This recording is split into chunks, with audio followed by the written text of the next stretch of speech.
So stressful when the world's on fire. Good God.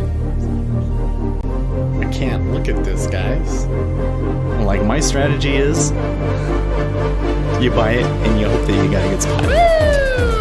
Yeah, but we all think you're crazy. You don't fight this. No way. The markets are freaking out and you don't think that anything is wrong? Come back tomorrow and I'll lose it all. Should be fun. Good morning, everybody. Hey, hold on just a second. I'm trying to fix up my audio here. Hey, sorry I'm late. I spent more time eating today because I wanted to have a really good breakfast so that I could be like on the ball for you today. And we've got a crazy market going on here. You come over to the charts, like the first thing I see here on my 10-year chart, I've been keeping track of, I put this indicator on here. Not because I wanted to trade price action, but because I wanted to see how big the swings are. And we are seeing 30. There was one swing here overnight that was a 34-point swing. Like, holy crap. Now, in my analysis, my run over of the overnight news and everything, I didn't see any one specific event that was triggering this stuff.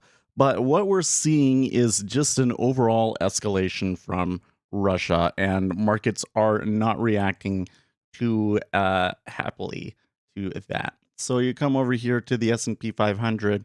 We had a good gap down overnight, but in the end, they tried to recover it. They filled the gap, but they didn't do much else. Overnight, they tried to make a push higher, but then they fell further down. Meanwhile, over here in the treasuries, we're just seeing yields completely collapsing. I mean, look at this. Now it might not necessarily be so bad. Oh, we need to roll over our treasuries today, by the way. But I think that the 1.75 is not crazy because, frankly, remember when we were out over here, like at the Jamie Dimon area. So you can see this 128.16. This is kind of the area that's like we thought was like an okay price, and then after that things started getting crazy, right? So for them to come back up here, it's not necessarily like the end of the world. But you can see this is formed like a huge liquidity hole behind it, and so we could it's just this is like terrible trading. I have to say, it's just the liquidity in the market is absolutely terrible. Oil, you can see pushing higher up to and well, we're at 99.99 right now, but basically we're at $100 now, and we're holding that quite steadily. We haven't seen natural gas jump up. That's good. Over here, gold and silver. Gold not back to its highest levels, but they are looking pretty bullish. Copper also kind of on an uptrend, looking okay. And then we come over to Bitcoin. Bitcoin had a really, really good jump yesterday. I mean, this jump right here was, oh, Russia might use Bitcoin, and I think that they're trying to run with it. They're trying to pump it. Once we get to, now that we're at 4,500 though, which is kind of where they came up to last time, it kind of becomes a little bit fraught, because this can be big fish coming in and pushing, and how long can they push, etc., especially if the S&P 500 turns risk off again. Then you get these problems like the correlations and stuff. And the dollar, well, the dollar has not moved significantly higher. They're still hovering around 97. So pull that back, bring Bitcoin down there.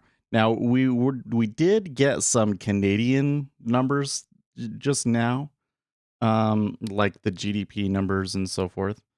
I don't really see anything too significant in all of that. I need to come here and check. Oh yes, we do have US ISM numbers, so those are going to be really important. This could lead to some trouble here in the treasuries, because if those ISM numbers come out and there are signs of inflation in them, let's just come in here. Let me show you.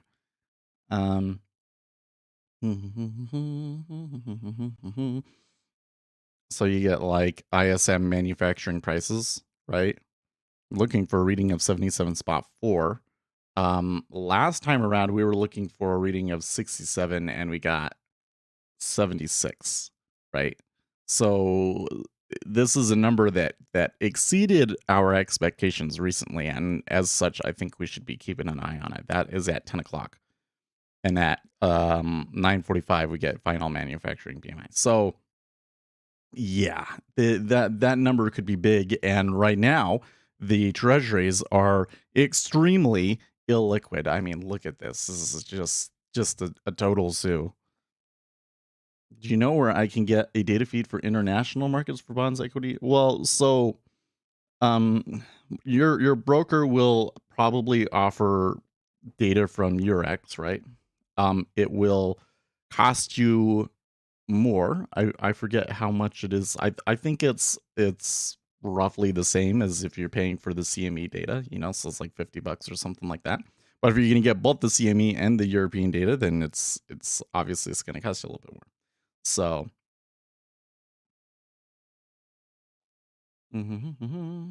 but you do have to pay for the data. But it really what you should be doing is you should just be going to your broker, right? And if you don't have a broker yet, you don't have a futures broker, then that's where I would start is select a broker first and then work from there.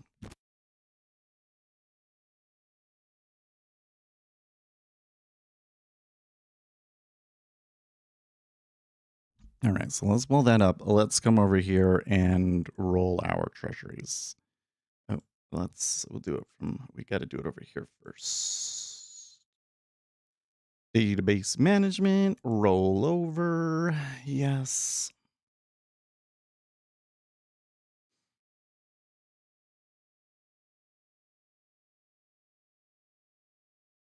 Okay. 2 year. March.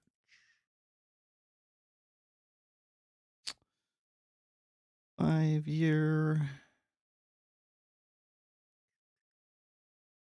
Here we are.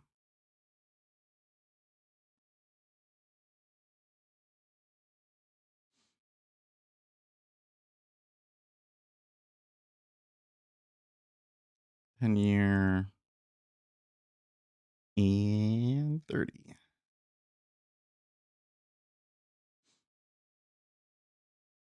Okay. So we're right at 1.8 is where the interest rate is. But oh man, look at that spread on the micros. No, no, thank you. No, thank you. That is like what? An 8 tick spread? You giving up 8 ticks to trade the micro treasury futures? Ugh. No. Yeah. And look at that. It's more than that. It's more than that in the 5 year. It's more than that in the 5 year. Well, you could trade the two. Good grief. I have the futures data feeds, but I was looking for something more macro watch list. I want every country. That's curious. Well, you're starting to get into stuff where um I think what will end up happening to you is you'll go, oh, okay, here's an interesting thing we can look at, and then you'll dig deeper and you'll dig deeper and you'll want to get it like even deeper into each individual country and things like that. Really, what you want is a Bloomberg terminal, but a Bloomberg terminal is like $10,000 a month, so that's probably you're probably not going to do that. But that kind of sounds like the road that you're headed down.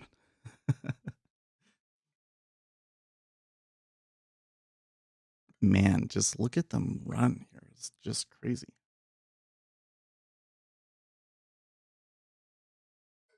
Is it 26K a year? Okay. I'm sorry.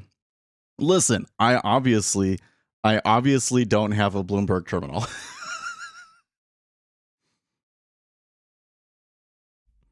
if our channel here. Oh, you know what? By the way, I never turned on the camera. Uh, uh, uh, uh, Visible. Hi. You have 5. Dude, if this channel ever gets to the point where we're making millions of dollars a year, like Mr. Graham Stephan does, then we will absolutely have a Bloomberg terminal. Yes, sir. Man. Okay, from 40 to 128, there's been a lot. Now, I'm still have to have go short in the 10-year. We obviously took a pretty big hit. Do I want to go short here? I don't think so. I mean, there is a possibility that this ends up being like just a head and shoulders spike and it comes all the way back, but I think that it's probably it's in there. You say a Bloomberg terminal is a waste of money. I don't think that it is. It's just that a Bloomberg terminal allows you to move into far more sophisticated strategies. For instance, if I had a Bloomberg terminal, I would have all of the bonds up and I would have the 10-year, 5-year yield indexes up and maybe start trying to scalp the 5-year based on what my Bloomberg terminal was telling me. 15-point spread. It is a 15-point spread. So, like, the question is, if I was going to put liquidity out here, would I rather want to put my liquidity towards the higher end of this range or the lower end of this range? You get what I mean?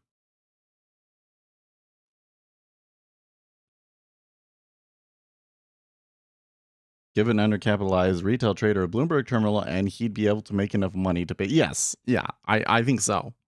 I think so. I think that the Bloomberg terminal gives you enough information that you can probably pay for the terminal. But like the thing is that the Bloomberg terminal gives you the research necessary to get into more sophisticated strategies is really what that comes down to, right? So if you just want to come in and scalp futures, I don't know if the Bloomberg terminal would be that big of a help. Probably what you get from a good news squawk is going to be, like if you had news squawk, that would be more than enough to get you what you need. Looks like somebody did close in the spread there a little bit. But it wasn't a robot. Jeez. Anyways, um if you're just going to trade futures, I don't know if it'd be worth it. But if you're going to start trading options and all sorts of exotic instruments and things like that, then it kind of becomes useful, right? Or you were going to trade other countries. That's why Faith talking about it, that what they were doing, that's immediately where my head went, was like, oh well, you really want to see like detailed index information about uh you know individual countries, you probably want to go to Bloomberg terminal. Now you might be able to get some of that data from TradingView. TradingView has a lot of indexes in it, and it'll probably be delayed data, or it will only let you see it on a daily basis, but you could look at them there. But if you want like live data, that's going to be, yeah, it's going to cost you. Access to markets, yes, sure. You suddenly stop losing your butt. No, if you don't know what you're doing, then any results that you get from it are just going to be random. Well, I didn't tell you what, copper seems to really be taking off, but I am I really don't understand why the treasuries are moving quite the way that they are. The sheer volumes of data would actually break them harder. Well,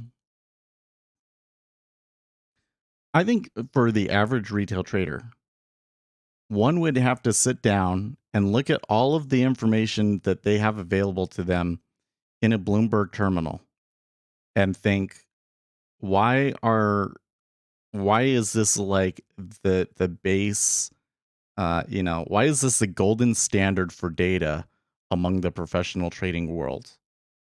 Obviously this information is valuable, right? I feel like it's another one of those things that kind of should make you think like, you know what? My chart patterns probably aren't very reliable if there's this much data out there that people can try and use to try and predict what the market's going to do, you know? Nah, Bloom. Well, if you had a Bloomberg terminal and a little bit of guidance, I think that you could make the money back. And you need to start with a decently sized account in stocks. Because like that's the thing is out of the amount of data that's available out there, the amount that is directly pertinent to futures is much smaller. That's why for a retail trader, I think that futures are extremely attractive because you can come in and you can trade the big macro changes and you can become really knowledgeable about how markets react to these macro forces and trade that way. Um, but you're starting to get into the Bloomberg terminal route, then I think what you're going to be doing is you're going to be trading a lot of stocks probably, right? And that's where it's really useful to okay, you hear a news story and then you pull up the stock on the Bloomberg terminal, come in, hit your entry, and now there's all of these statistics about the company's balance sheet and what sort of assets they might be correlated to and things like that. So things that you can so that you can quickly come in and do short-term trading on an instrument that you know almost nothing about, right?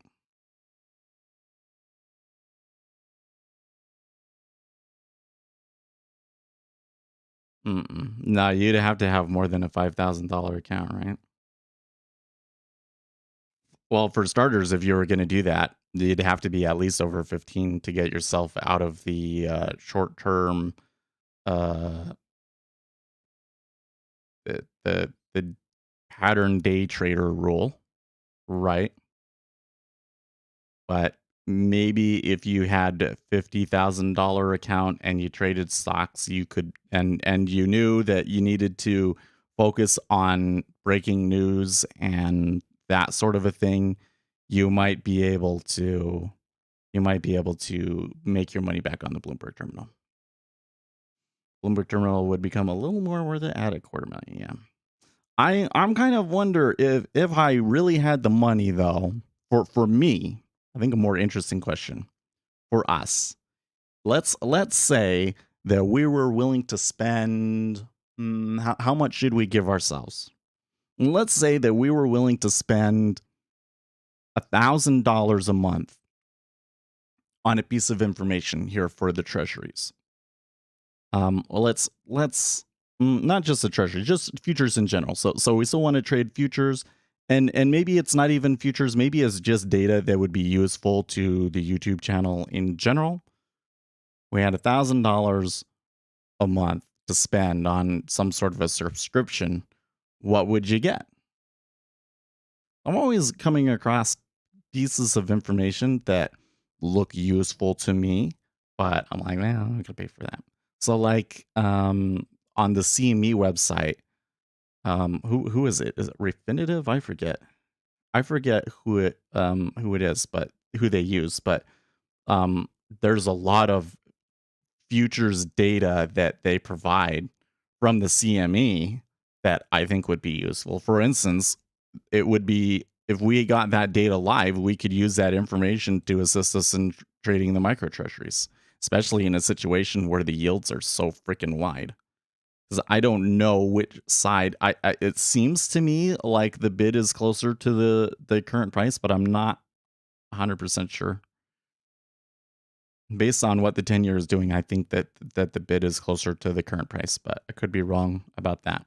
Let's see if we had access, if we had that data live, then we'd be able to look at that and we'd know exactly the number that the index is giving right at the moment, or what yields the last on the run treasuries came through at. Because you got to remember that what is cheapest to deliver up here is different from what is the on the run.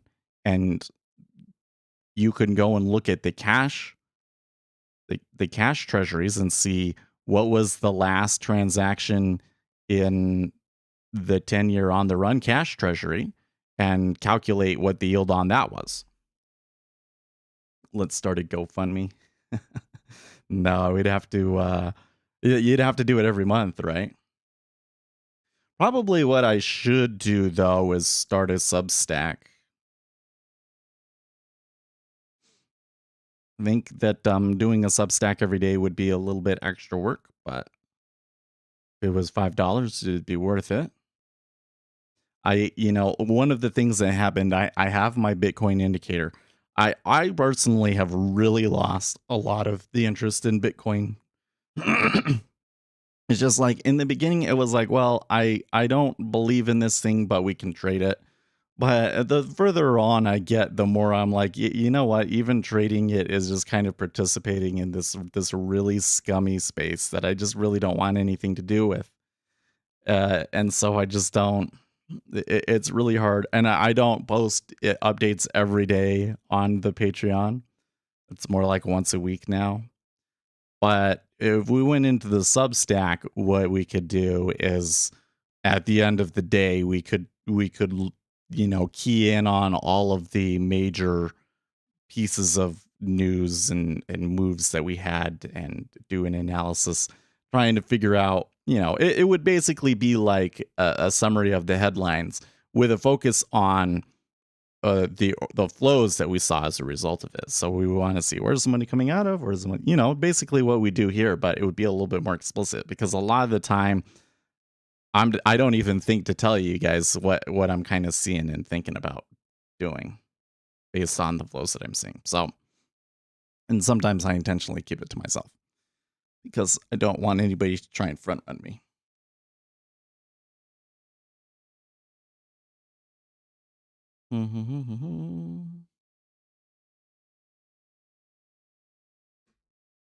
But I think that CME one would be one place.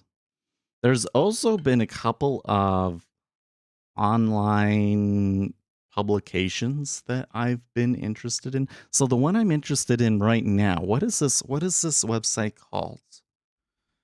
I wonder if they sent me an email back on my Gmail. Actually, you know what I can do? I can come into my history and I can see what it was. History.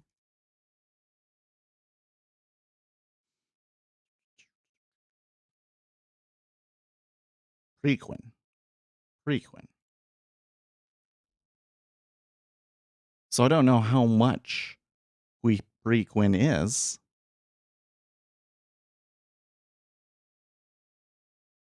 Prequin. Oh, that's interesting.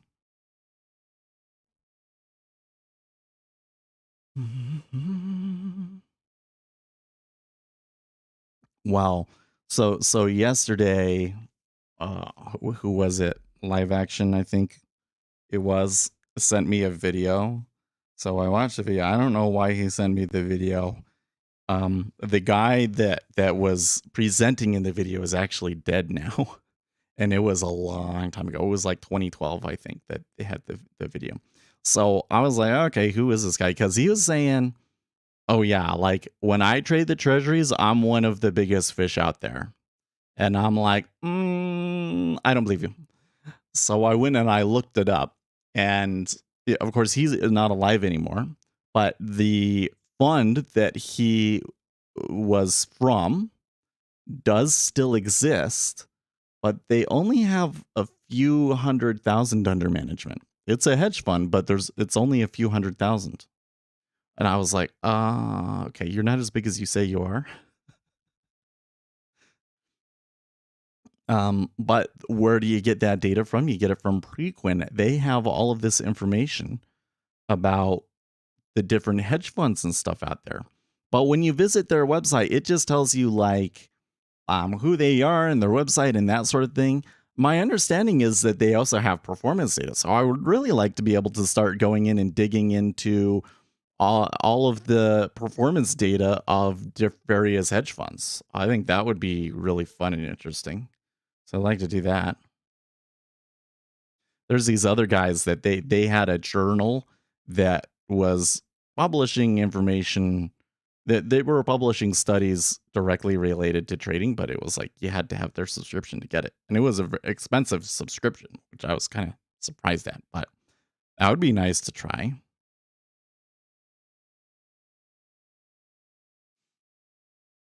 Mm,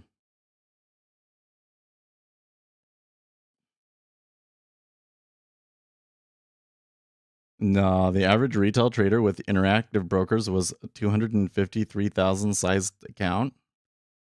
That's probably you're gonna using an average. Okay, again, using these s- standard deviation kind of based statistical measures of something is not very effective when you have a fat tailed distribution.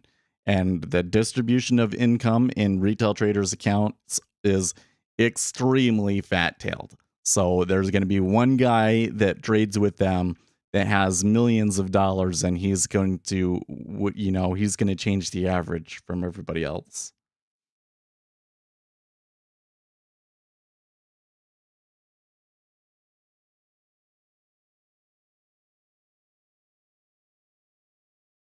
First result, 607,000 client accounts. That sounds reasonable to me.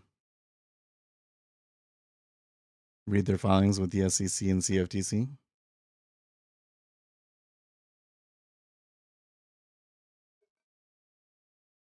You guys find the links for me. I'm too lazy to do that because I really don't care how much money Interactive Brokers manages. Actually, let's not waste our time on that because I don't think it is really pertinent to the points that were being made.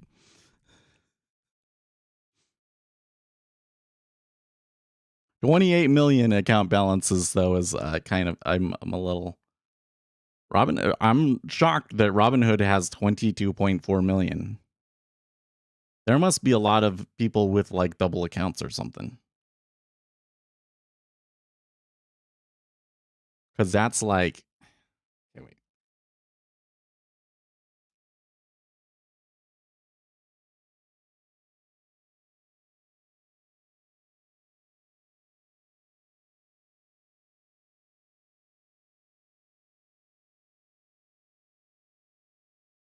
that's 6% of the US population has an account with Robinhood? Really?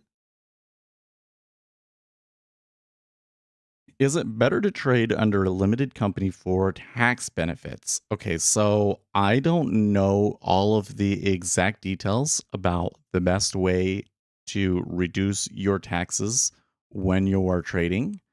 Um, but the first thing is you're gonna have to be making a decent amount of money for that to even be worth it. So, and unless you already have like 2 years of substantial profits under your belt, I probably wouldn't worry about it. I made a little bit of money last year from my trading, but it didn't really doesn't really factor in to my taxes. I still need to finish those tomorrow. Today will be a good time for me to try and finish that. Over the weekend, I spent all of the time playing with the dog. Although I have to say, this dog, I think he might have a cold. I think he has a cold. He is a little bit more shy than a Papillon tends to be. Like, he really loves people. I have to say, he will just stares into your eyes, and when you hold him, he just flops on you. I think he likes my wife more than anybody else. I could be wrong. I mean, and it may just be because she spent more time with him during the day yesterday, but I think he likes her more. But I think that he's more prone to want to just go into his kennel and lay there and not be bothered by people. And I think that it's a combination of he's a little under the weather, and he's afraid of the baby because the baby held him squoze him a little bit too hard the other day. Didn't hurt him or anything like that, but it definitely freaked the dog out. 1.73 million interactive broker client accounts, according to their investor relations brochure. All right, there you go. That's a good read. It's definitely not. We named him Goku. I know. You're probably really disappointed in me. You're probably disappointed. Here's the thing, is we did the vote with the family. I put a bunch of names up there, the names that went well. Now we didn't do we what is the word? I had to ban the name Bandit because the top TikTok dog influencer was named Bandit. Okay, there you go. 1.73 million client accounts. That's good enough for me. That's good enough for me. Anyways, so we put all of the names up and did the votes. The names that I really liked, Hash and Nostradamus, nobody else was really into. And there was another name that had been suggested that day, Apollo, which I didn't particularly understand that one, but everybody was like, okay, Goku or Apollo. They all and so I voted for mine, and then the youngest girl only voted for the one that she wanted, which she wanted Spike. That's what she wanted. She wanted Spike. She only voted for that. So then it was time to do the vote again because we allowed them to vote for two. I allowed them to vote for two. And again, like wife, oldest girl, oldest son, all voted Apollo or Goku, and I voted for Goku. And so when we eliminated them, I wanted to see, okay, so if this one is going to get eliminated, where are you going to put your vote to? Where do you move your vote to? And she refused to move her vote. So I don't think she well, maybe she will learn the result of the exercise because she's going to remember it and think about it in the future. But kind of part of the exercise was tactically changing your votes to make it more likely that you get the name that you want or whatever the deal is. Apollo would have been boss. It is a pretty boss name. The only issue I have with that one is it's 3 syllables. But I don't know. Maybe we should go back and redo it. But the thing is like, so then we redo the vote, and it was basically everybody voted for Goku. So it was, to me, it was like, oh, this is just so typically democracy, because what ended up happening, the least or sorry, the what is the word, what is this principle? It's like the least objectionable forward thinking idea is the one that always wins. You know, it's just kind of why everything in America is kind of milk toast. Like if like Budweiser is the most popular beer, not because it's the best tasting beer, but because it's the least objectionable. Like there's nothing in it that anybody would like really, really hate. And so it ends up being the most popular because that's kind of what I felt happened. That's kind of what I felt happened. Oh, you know what I need to do here? I know something what's going on here. I'm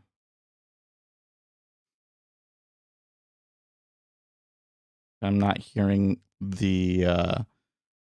I'm not hearing anything from my news squawk, and it's because I need to forward it to my headphones. But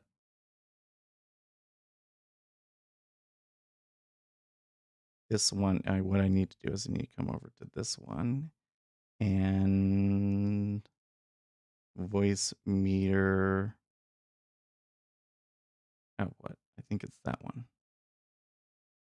Hold on a second. Let me try YouTube here. Make sure that I'm going to get because I just saw that they were speaking, but I didn't hear it.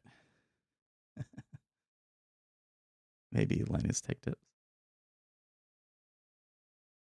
Okay, that's not it.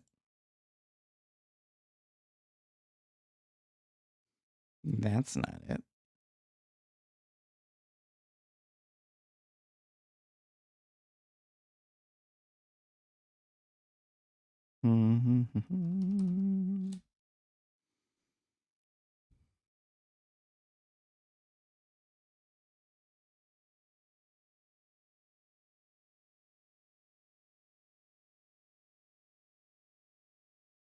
Oh, it is. It is in there. So why is voice meter banana not picking it up?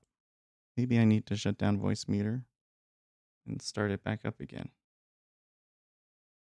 Something happened the other day. It crashed voice meter and I had to like reset it up.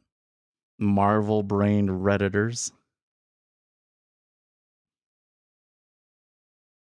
I favor the benevolent dictator concept.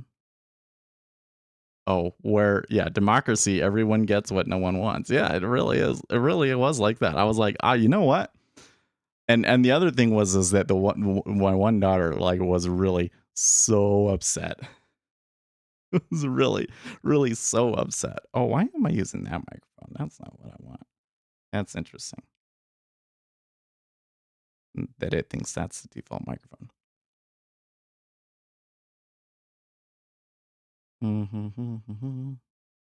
But I'm, given the way that my youngest daughter reacted, I was kind of like, you know what?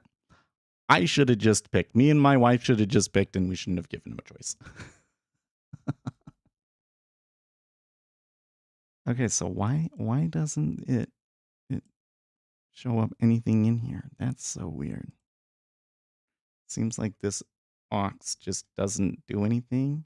What if I set my no? What if I set this to send out to just straight to the focus rate? Brave browser. Monitor arm, and that was like what you did from like Kensington or Nope. whatever the case may be. But I always That's not the right one either.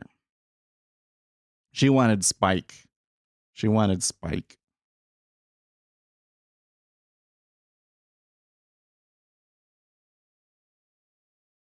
Why does the voice meter audio input VAIO? It's not working.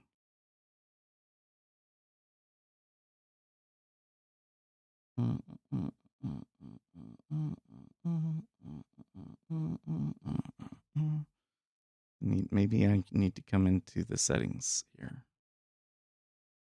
System settings.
Like the input for it is just, it's not coming through. So weird. Okay, but I was saying, what if I changed it to the focus right?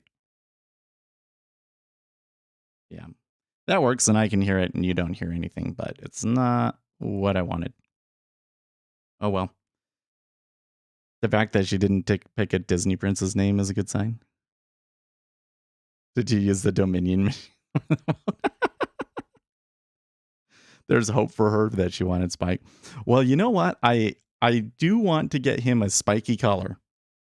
Not necessarily because I think that, oh, he'd be such a badass if he had a spiky collar and all of that sort of a thing. But like, I'm probably overly concerned about the safety of this dog.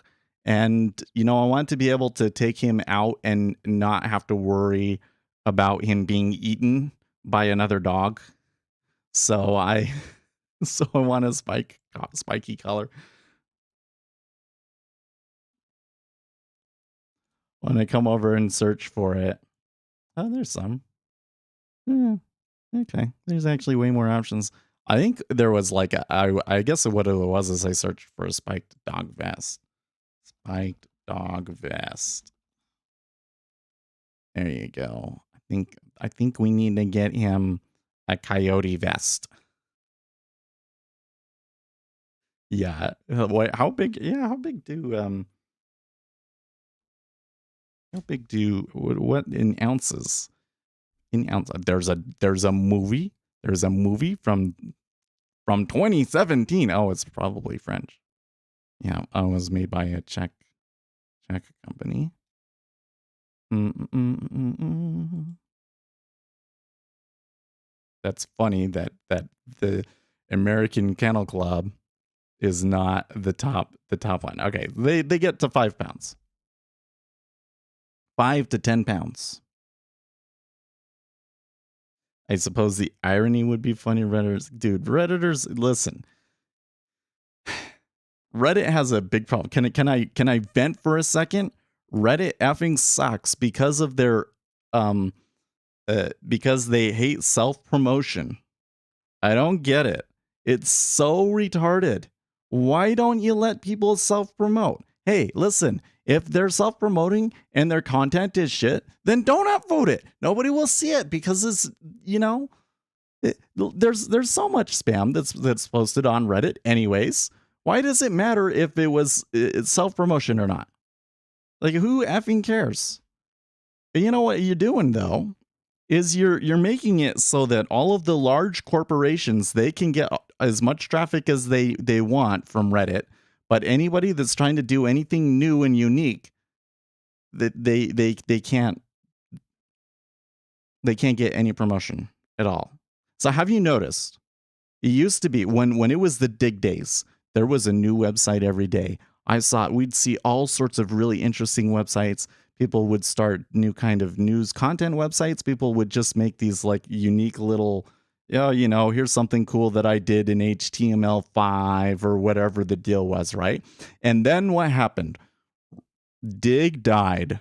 Dig made a series of missteps, and then they basically like sold the company, and it died, and people moved over to Reddit. And the other thing that happened was Reddit created subreddits. So on Dig, all of the categories were set, and there was all of these complaints about people not submitting to the right categories and stuff.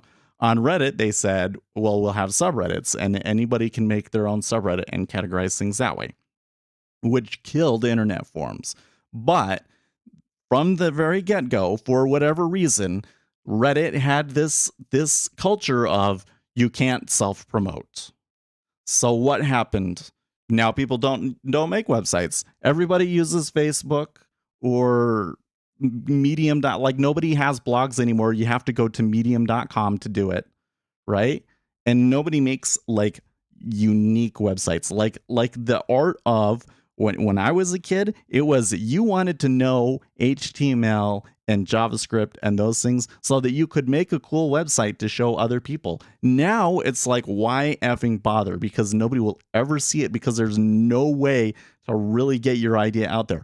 The best that you can do is you can try and show up on Google search results for a really, really niche term. But even that has been like so gamed out that it's like nearly impossible to get any traffic from Google too. It's so effing stupid. And that is a problem with Reddit. So then you come into these subreddits like the trading subreddits, right? Well, you can't self-promote. So if somebody comes in and actually posts useful information in the trading subreddit and not just the, I mean, of course, if you're posting like it's a post that only exists on that forum, then that's a different thing. Like people post pictures or whatever. There are some people that are trying to post like, Here's my account every day. I'll post it every day, right? And then they disappear because it's stupid and they don't know what they're doing, right? The whole system basically makes it so that the content creators that actually have something valuable to contribute don't participate on Reddit. And so it's just a bunch of clueless people that have no clue what's going on. It's so dumb. Marvel brained Redditors. So another thing. Here's another thing. I don't think that Marvel movies are all that great. I don't think that Marvel movies are that great. Okay. I think that the first Avengers movie was pretty good. I would give it like an 80% or something like that. Okay. But everybody turned it into this fanboy thing where you have to watch every Marvel movie and every Marvel movie is a gift from God. It's total bullcrap. This is all it is all manipulation by Disney. Disney does this with all their shit, guys. Okay, like oh my gosh, I pissed my family off so bad with this one. Okay? This is how Disney works, folks. You don't know about we don't talk about Bruno. You're familiar with this song. It was like on um the top 200 or whatever it was. It wasn't on AT40, but it was the other one. I forget what the other radio chart is, but it was like a number 5 on the rate on that other radio chart, but not on AT40, which is kind of curious, right? Okay. Oh, this song is so good. Well, okay, now there are some it's actually quite a brilliant song if you're like, a musical wonk sort of a thing because of how it's constructed and stuff like that. But people aren't really listening to this on the radio. You know how it got there? Disney paid to get it there. And then you listen to it a trillion times, and then you start to like the song because you've been exposed to it so much. And everybody thinks that they like it because it's a good song, when the reality is that most of what you like is because you've been exposed to it. When you've been exposed to something that is familiar, then it produces more serotonin. If it's something that's new, it creates more dopamine. And if you get something that is similar to what you've heard before, but has just a little bit of an innovative change to it, then you get the maximum of both. You get the dopamine and the serotonin. And this is why things always kind of move incrementally, right? But what's popular on the radio? It's not popular because it's good music. That's not why it's popular. If the charts were truly fair and there was absolutely no grift involved in it, I think that it would be a completely different field. You would probably see artists come and go a lot more often. You wouldn't see this thing where it's like Lady Gaga is the top music creator for a decade and that sort of a thing. Why does this all happen? It's because they pay to have their songs played on the radio. And a lot of people know that this happens. A lot of people on Reddit know that this happens because there's been popular stories about it and stuff. But then people don't sit and think that movies do it. But like, come on. Disney totally plays this game. They limit who can see the movie early, and they put it to the people that will give them good reviews, and then they totally push to get reviews for specific movies. And that's why you end up with all these ones where it's like all of the reviewers really liked it, but none of the viewers liked it. And they keep doing this with the freaking Marvel movies, man. They're not that great. They're not that great. Most of them are just kind of mediocre. The one that drove me crazy the most was the second Avengers movie. I thought that the second Avengers movie was pretty bleh. I didn't really like it. The first Avengers was dope. Okay, like that battle scene at the end, that made it worth it. Seeing the Hulk, take on those giant aliens, that was cool, man. That was cool. But the Avengers 2 was like, what the hell is this? and it reviewed really well. It's the marketing muscle behind it, man.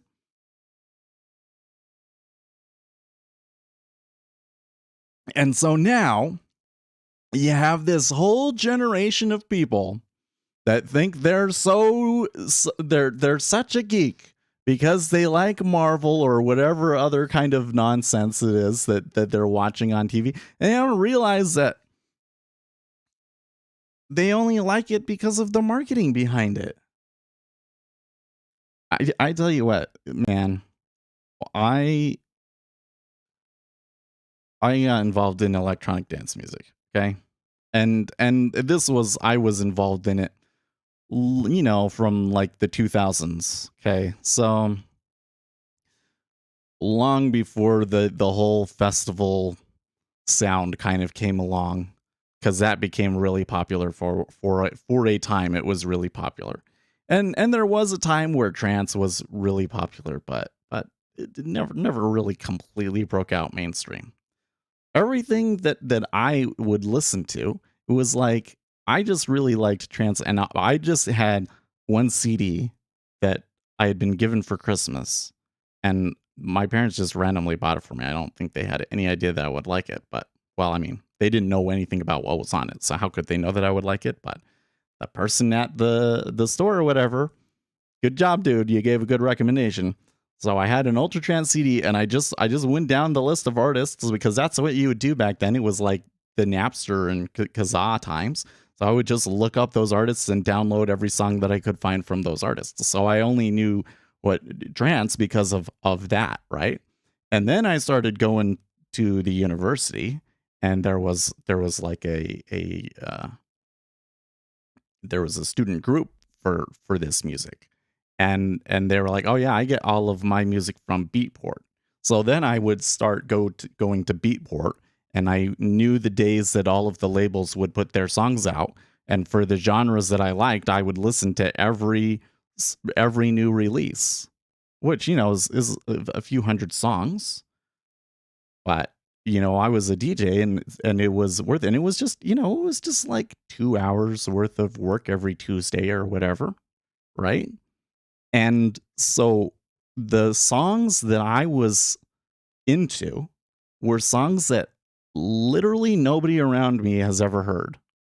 And in fact, even when you get into the people that are into electronic dance music, a lot of these tracks are tracks that none of those people are aware of, because aren't the songs that have the marketing muscle behind them. They're the songs that they're on Beatport, and you found them, and you found them. So what is this? What am I describing? This is the underground. What defines something as underground? Underground does not come to you. You have to seek it out. This channel, I think, is kind of underground. You're probably not going to be recommended this channel unless you're already looking at this kind of stuff. You're already looking at order flow in particular is the big gateway to our channel. I think we need to find other gateways. One of them is the inelastic markets hypothesis. I think that we'll probably, hopefully, eventually YouTube will start sending us traffic that way. But not a lot of people are searching for that term, obviously, right? We're underground.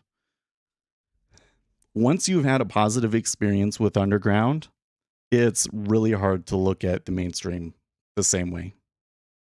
Because everything that you see, all of a sudden you realize, oh, they've never had the experience of really digging and searching and finding something that just speaks to you, and nobody else really even knows about it or cares. And it's just good music for you, right? The only experience that they've ever had is they were exposed to something. Everything that they like has been decided by some marketer in New York somewhere like that, right? So the underground, it is so frustrating. And the thing that is grating to me so much about the modern internet was that the internet that I grew up on was a great place, was a great place for the underground. The internet that I grew up on was a great place for niche interests and for discovering things that other people just don't know about, right?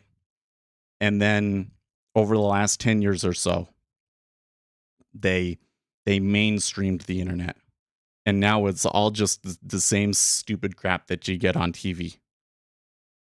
It's the same 4 media companies that control everything. And then you go on to the one website that should be the place where you should be able to find these niche interests and things like that.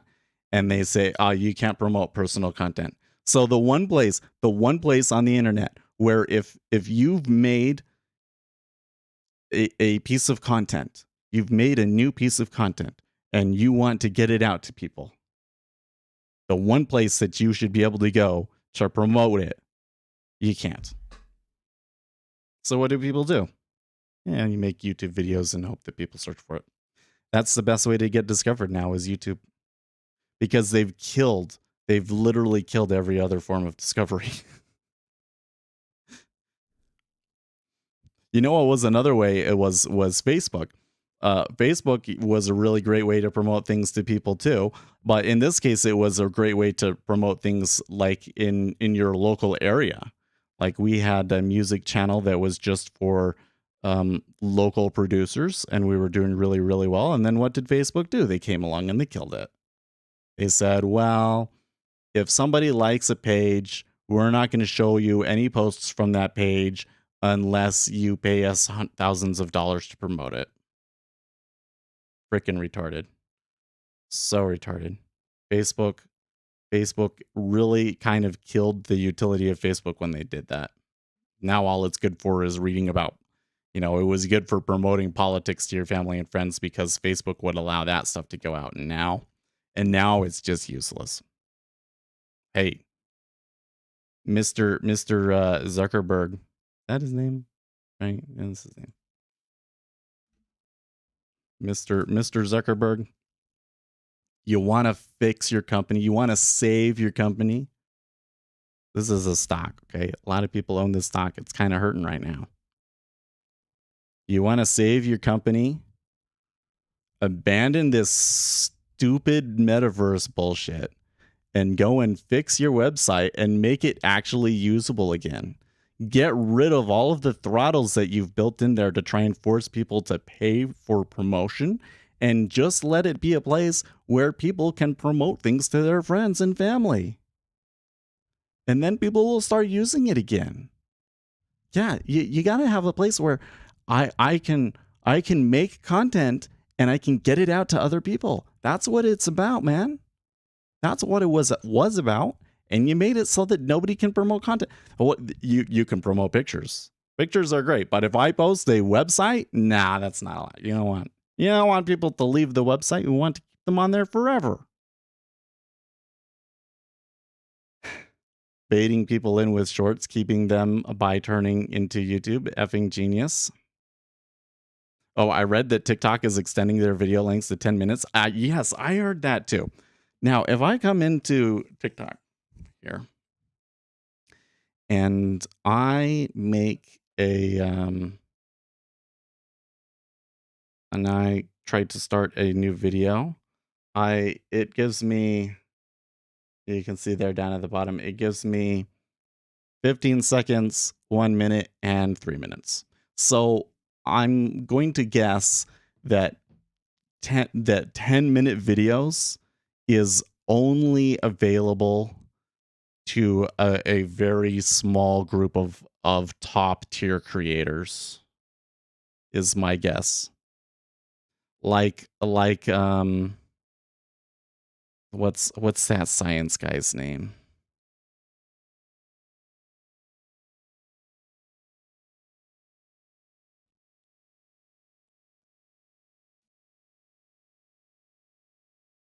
Hank Green.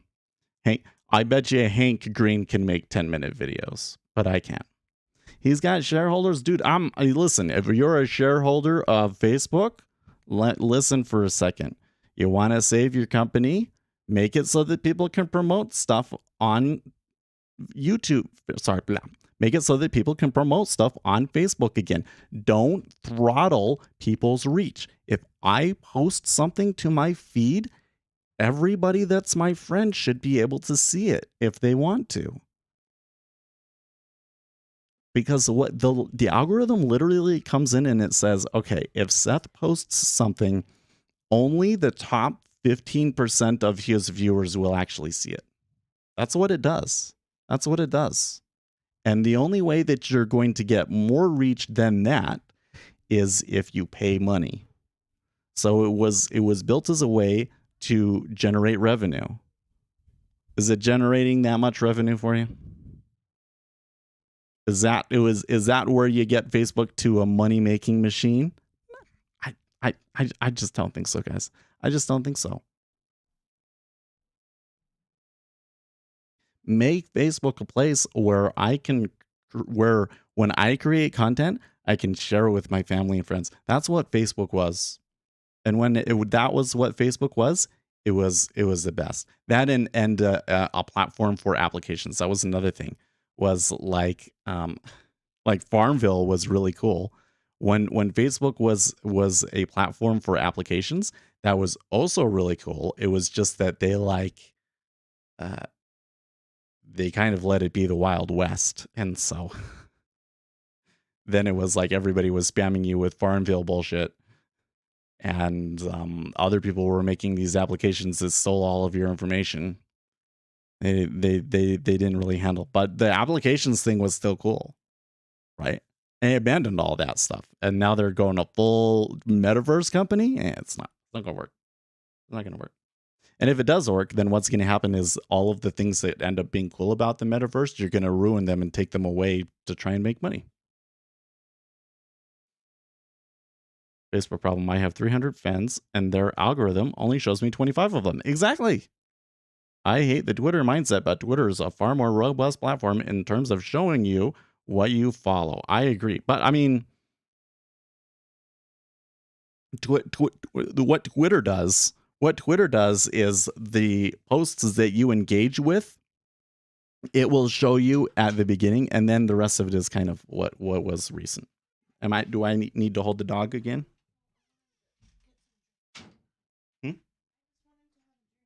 Oh, okay.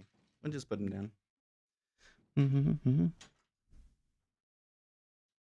Couple that with the rabid censorship of Orthodox Christian television and Facebook is worthless as is cat poo.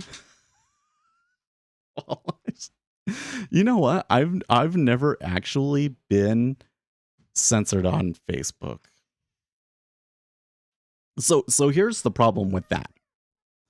You know, Mark Zuckerberg, he did an interview recently, and they asked him, why do people hate you? And he kind of looked into the stats, and he was saying that there is a group of people that want you to be censored, and there's a group of people that don't want you to be censored. And no matter what Facebook does, one of those two groups is going to be mad. And once you've done those decisions long enough, everybody's mad at you. And that he didn't say it in those words, but that was basically the gist of what he said. And I think it's 100% correct. So why does that happen? Why does that happen? Well, really what happens is this.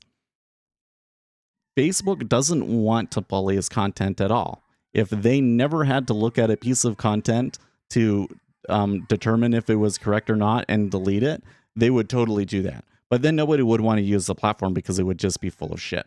So they have to have some way. So how do you go into it? You don't want to have to look at every post. So you only look at posts that get reported. And then what they do is they create all of these machine learning algorithms that say, okay, if somebody is new and they post something and they get reported, then we know that is a pretty good chance that it is spam, and we'll ban it. And then we'll show the person the rules, and they can choose to contest it or whatever the situation is, right? This is what TikTok does. If I go on TikTok, freaking, oh my gosh. If somebody creates a spam account that is using my name and my picture and is trying to pretend to be me and comment on all of my posts to try and send people to their scam WhatsApp group or whatever the deal is, and I go and I report the account, it just sits in it's been reported and it hasn't been looked at yet. It's like they completely ignore them, right? But you could also come in and this is something I think this is more prominently happens on.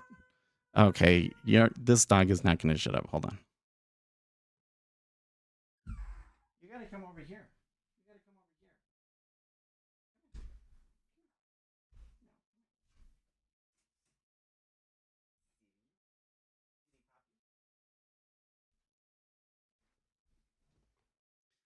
Silly puppy.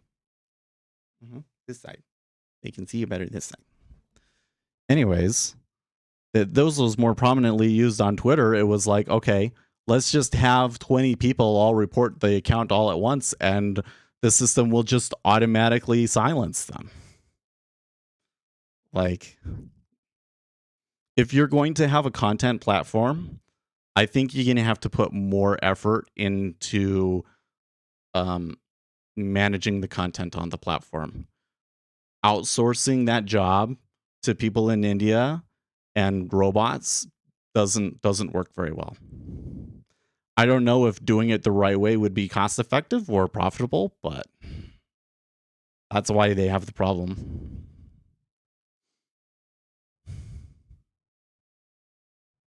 But I personally, here's what I did on my Facebook.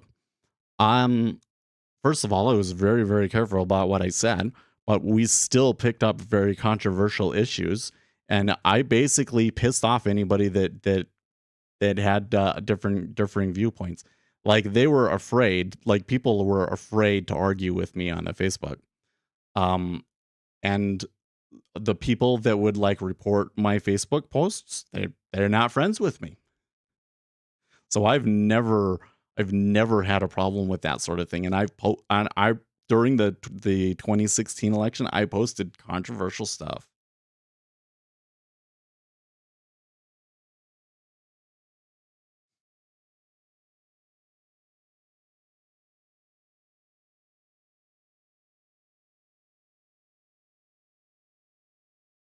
So who thinks that 50? What do you mean by that?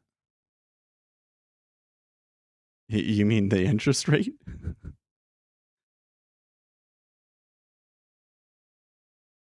Judging by the way that the S&P 500 has been going since it opened, it kind of looks like maybe the panic is over. Maybe we could buy the treasury. I'm still very concerned by the liquidity in the other instruments. We could take a long here in the micro at 1.8.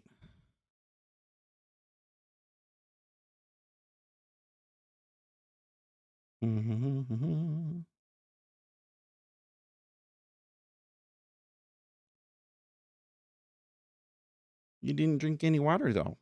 You need to go drink some water. Here, let's go drink some water.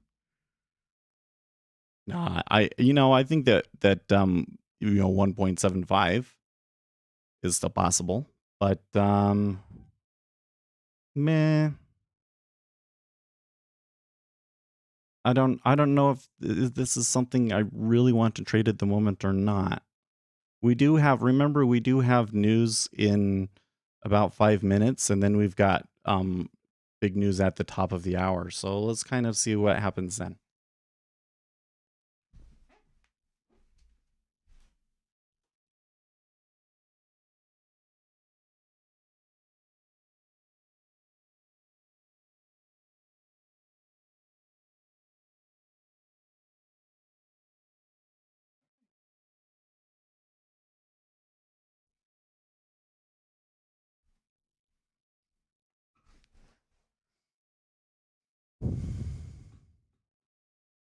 So anyways, that's a big long rant about social media.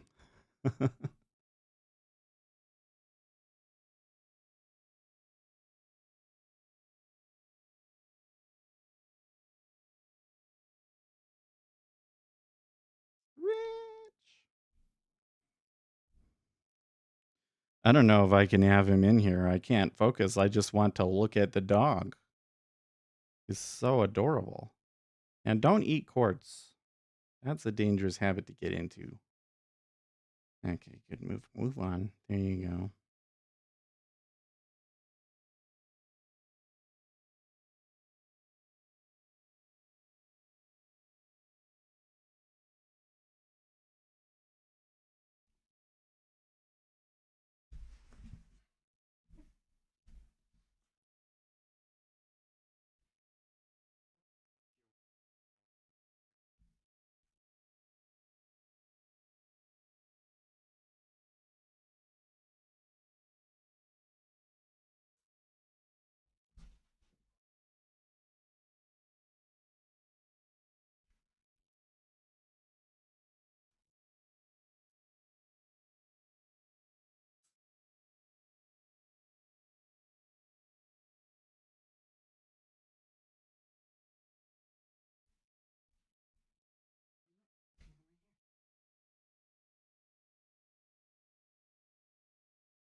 Okay.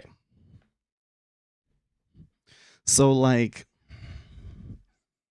one of the things I'm seeing in the treasuries right now, by the way, is that there does appear to be a really massive liquidity hole, and we got pulled back into it and then whipsawed the other way, and now we're slowly settling back up into it.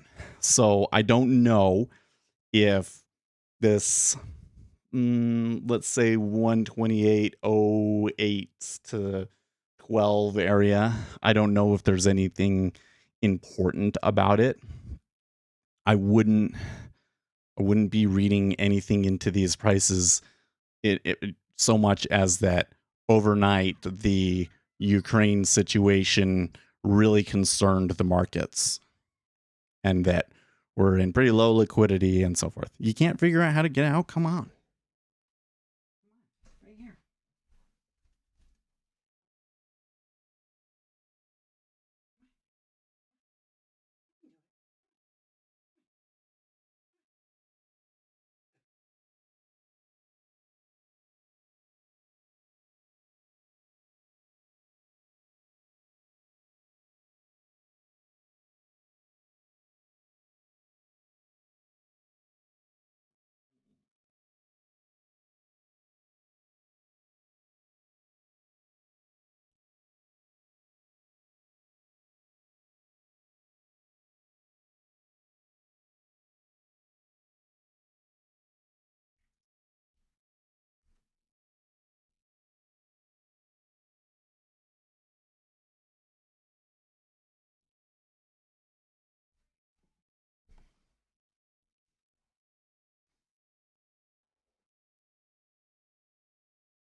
You little cutie.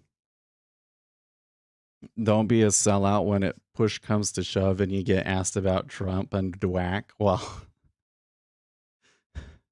I find that one really frustrating because I would love to see a Donald Trump led media company, not necessarily because I love Donald Trump so much as it is that if anybody has a chance to break out and create, a better social media website online, it's Donald Trump. But everything that I've seen about that website so far disappoints me. Who they put in charge of it disappoints me. The way that they released their app on the iPhone disappoints me. The capabilities of the network disappoints me. It's just nah. It sucks. Right, he doesn't seem thirsty to me. I'm gonna take him back out.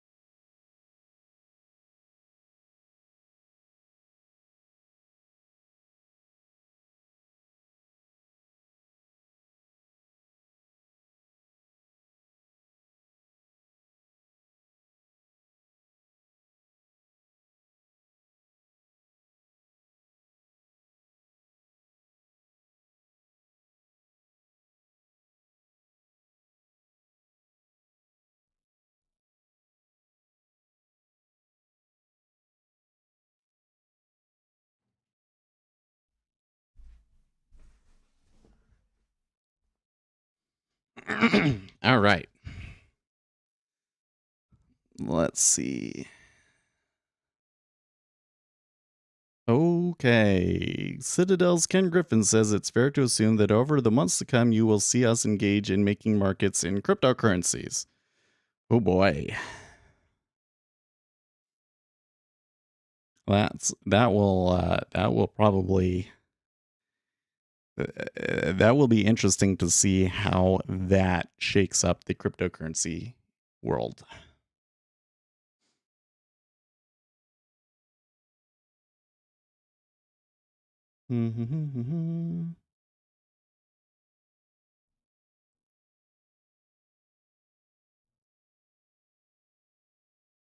Okay, so we did have that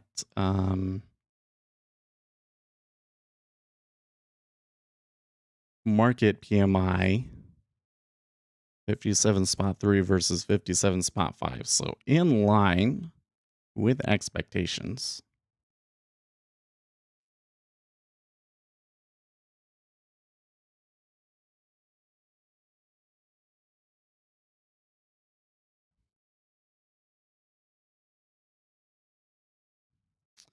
I'm curious to see if at the top of the hour here, if they really react to this data point or not. I mean, I could see a situation where the manufacturing price is paid ends up being like 80 and it's really bad for the market, but maybe they kind of ignore it. You know what I mean? That could certainly happen.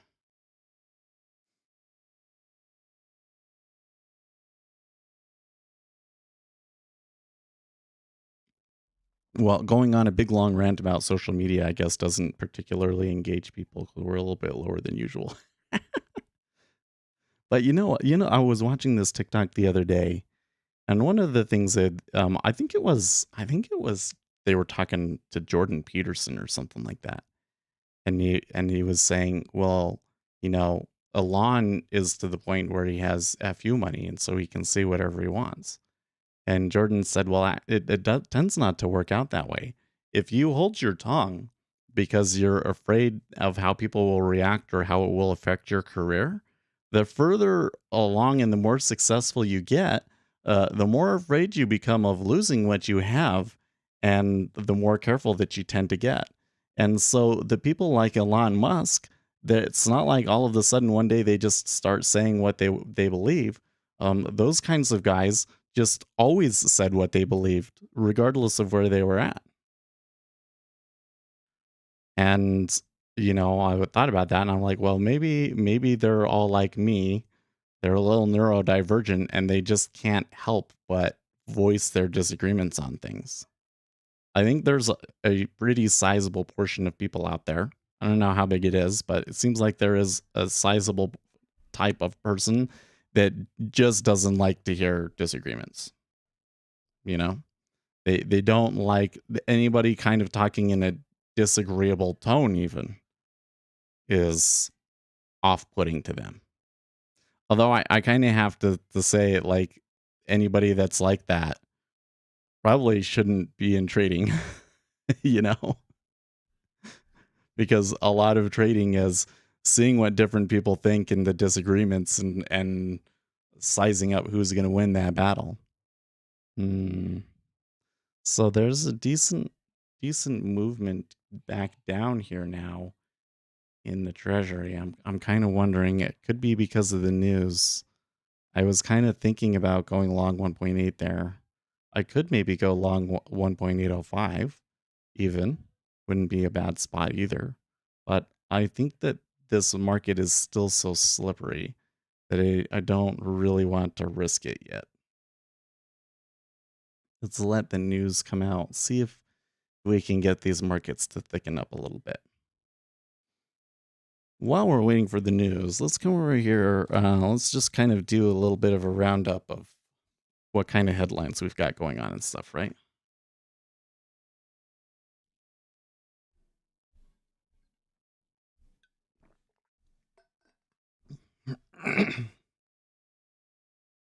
Okay, so the lead story on Zero Hedge is a miles-long Russian infantry and tank convoy bears down on Kiev as next ceasefire talks expected on Wednesday.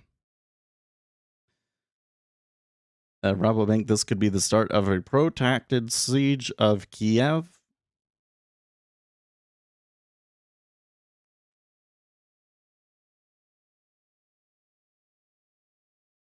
Is the West's financial blitzkrieg working?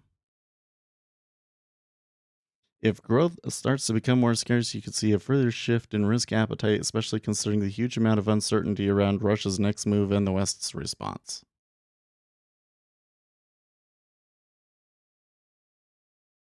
Hmm. While a large Russian convoy stretching 60 kilometers is getting closer to Kiev, the capital of Ukraine, and fierce battles are taking place in several other cities, the Ukrainians continue to fight for their country. The Russians are reported to have deployed about 75% of the 160,000 troops they had amassed around Ukraine. This could be the start of a protracted siege of Kiev. Yesterday, the U.S. Treasury Department prohibited U.S. persons from engaging in transactions. Blah, blah, blah, blah, blah, blah, blah, blah.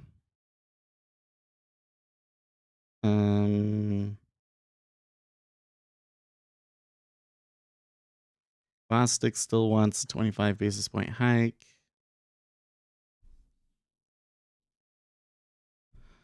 That's I didn't really say all too much from there. So I guess the another thing that we really need to talk about now that we're kind of into the more active hours is uh, Russian war crimes. I mean, good grief! You guys seen these videos where like they're doing cluster bombs on residential areas and stuff? Like there's nothing there. In any of the videos that I've seen, there's not like some military um gathering there or anything like that. It's just the Russians are just throwing cluster bombs for the hell of it. I really kind of looks to me like Putin uh, made a big mistake in going into Ukraine, and that either way that this turns out, even if the Kiev government gets killed and replaced and so forth, I think that this ends up being a big loser for Russia that will decimate the Russian economy for decades to come. And so Putin, though, it kind of has the mentality, kind of the Donald Trump mentality, where it's like you have to project strength, you have to think, you can't let anybody else think that you're weak, etc., etc., etc. And so, in that kind of situation, you can't back down. You can't like just quit the invasion or whatever. Oh, sorry, they resisted more than we anticipated. We give up. That would be so embarrassing to him. He would never, just out of mere pride, quit. And so what's the only other response? Escalation. Escalation. And so what is escalation? Now they're using cluster bombs and vacuum bombs on civilians. Thermobaric weapon is a weapon that it's a bomb that basically shoots gas, explosive gas around the bomb and then ignites it. And so you get a huge fireball over a wide area that creates a huge shockwave.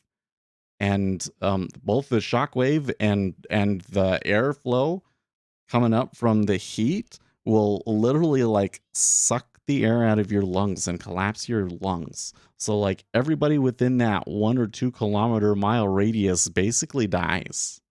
It's not a nuclear weapon, but in terms of the amount of devastation and civilian casualties that can be created, it's on par in it's it's not quite the same thing, but it's using this in a civilian area is definitely a war crime, I think.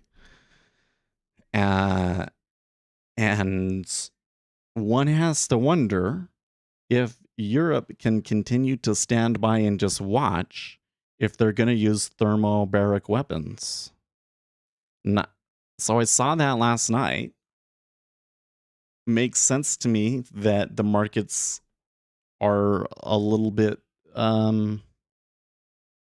scared this morning because you're looking at something where this is either going to be a long, bloody war. And I mean, can you imagine that?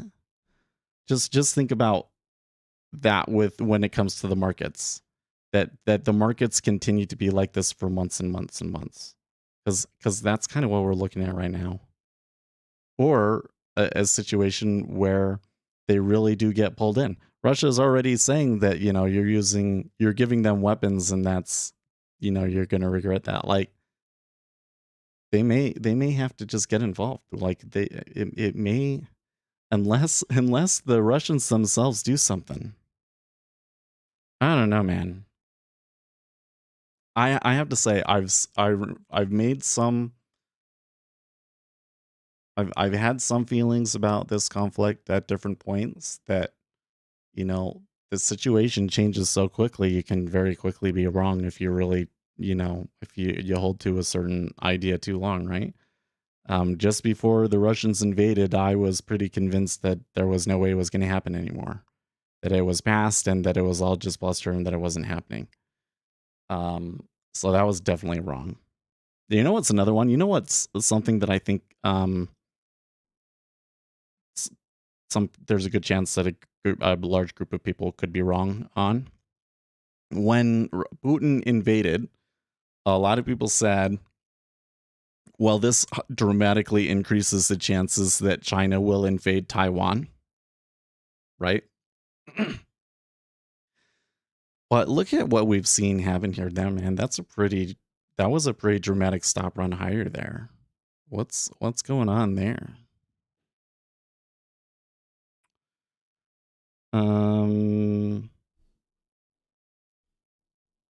Biden's sudden dispatch of a delegation to Taiwan may have been an attempt to draw red lines for upcoming meeting between Tsai and Mike Pompeo to avoid anchoring China at a time of instability. Say analysts. This is the Global Times tweeting that. Oh, that was about 5 minutes ago. Russia claims to be working on a response to the recent sanctions. I'm not sure. The markets are definitely moving in a way that makes me not want to touch it.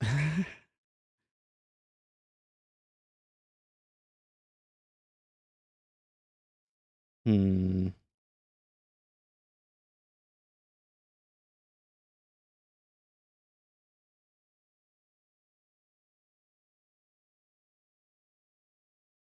Anyways. Pull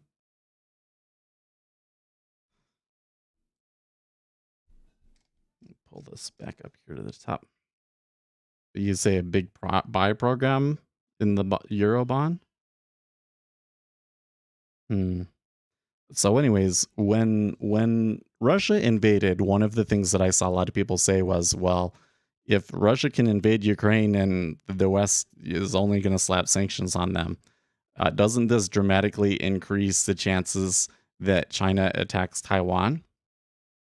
Well, here again, the situation is very fluid. So I think that what I'm going to say here today could very easily change tomorrow or a month from now or a year from now, right?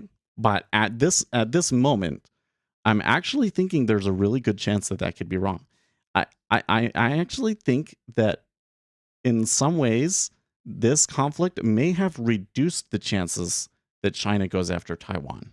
Because look at what it has done to Russia. Russia has been completely cut off from the rest of the financial world. And I mean completely cut off. I mean, they cut them out of SWIFT. That was the big one. So being completely cut out of the financial world, this is a big deal. And not only that, but this is the first war where this is the first open conflict between two developed nations in the information age. So this is really the first true information age war. Like we've had wars that have existed since the internet has been around. And I'm like, okay, so here's the news. Okay. Prices paid was actually lower than anticipated at 75.6 versus an expected 77.5. So that is that's good. That means that yields couldn't continue to stay down here, but perhaps because I think some of the inflationary pressures aren't as high. Manufacturing PMI was 58.6 versus 58. You can see the S&P 500 reacting to it. There is a buy, although the degree of movement in here is a little exaggerated because of the lack of liquidity. And you can see over here in the treasuries that at the moment the liquidity is just terrible, right? It's just terrible. They're not even putting up at thousands now, which is a really big warning sign for me that I don't really want to be in this. It doesn't really mean it does not mean anything they can easily move around with. Well, no, I don't think that's accurate. Like, dude, the Swift sanctions cratered their economy, dude. Can you imagine if all of the sudden today the Federal Reserve came in and increased interest rates to like 10% to save the currency? Like, come on. Over there in Russia, it's like everybody is rushing out to buy any kind of piece of electronic equipment, or basically they're trying to spend all of their money now because they know that it's going to be worthless. And the Russian economy, the Russian GDP, like Russia is a huge country. Its GDP is equal to like the GDP of California, and it's going to be a fraction of that now. Like the economic consequences, even though there might be like ways around it, you got to understand that just the mere fact that they have to deal with that is a big deal for their economy. Yeah, they can move money, but it's still going to hurt their GDP, guys. It's still going to hurt their GDP big time.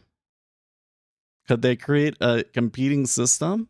Yeah, maybe, but like here's the other problem is that the whole world is turned on them, right?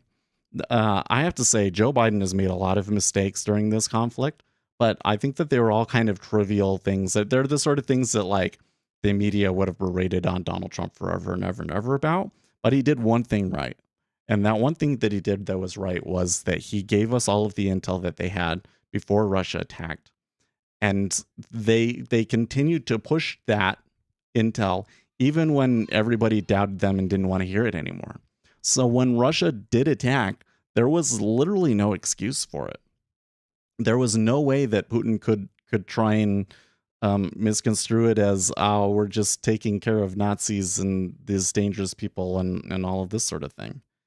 And then on top of that, the Ukrainian president Zelensky has just been amazing. And so you've seen something, and I'm sure that we all see what's happening. I don't have to tell you guys this, right? But we're seeing the first true open conflict in the information age, and in a war in the information age, every person in the world has a part to play, apparently, because we have all been interacting in this to some extent, liking videos, sharing information. Man, on TikTok, I'm seeing videos about how to drive a tank if you find an abandoned tank. I've seen documentation about how to completely dismantle a tank quickly. It's like, whoa, this is the amount of information sharing is crazy. I think one of the things that you got to understand about social media, right? Because there's been a lot of conversation about how damaging social media is. You got to understand there's the machine learning algorithms and the social media as a whole. They suffer from the same problem. They optimize for whatever your metric goal is, and that metric goal means everything.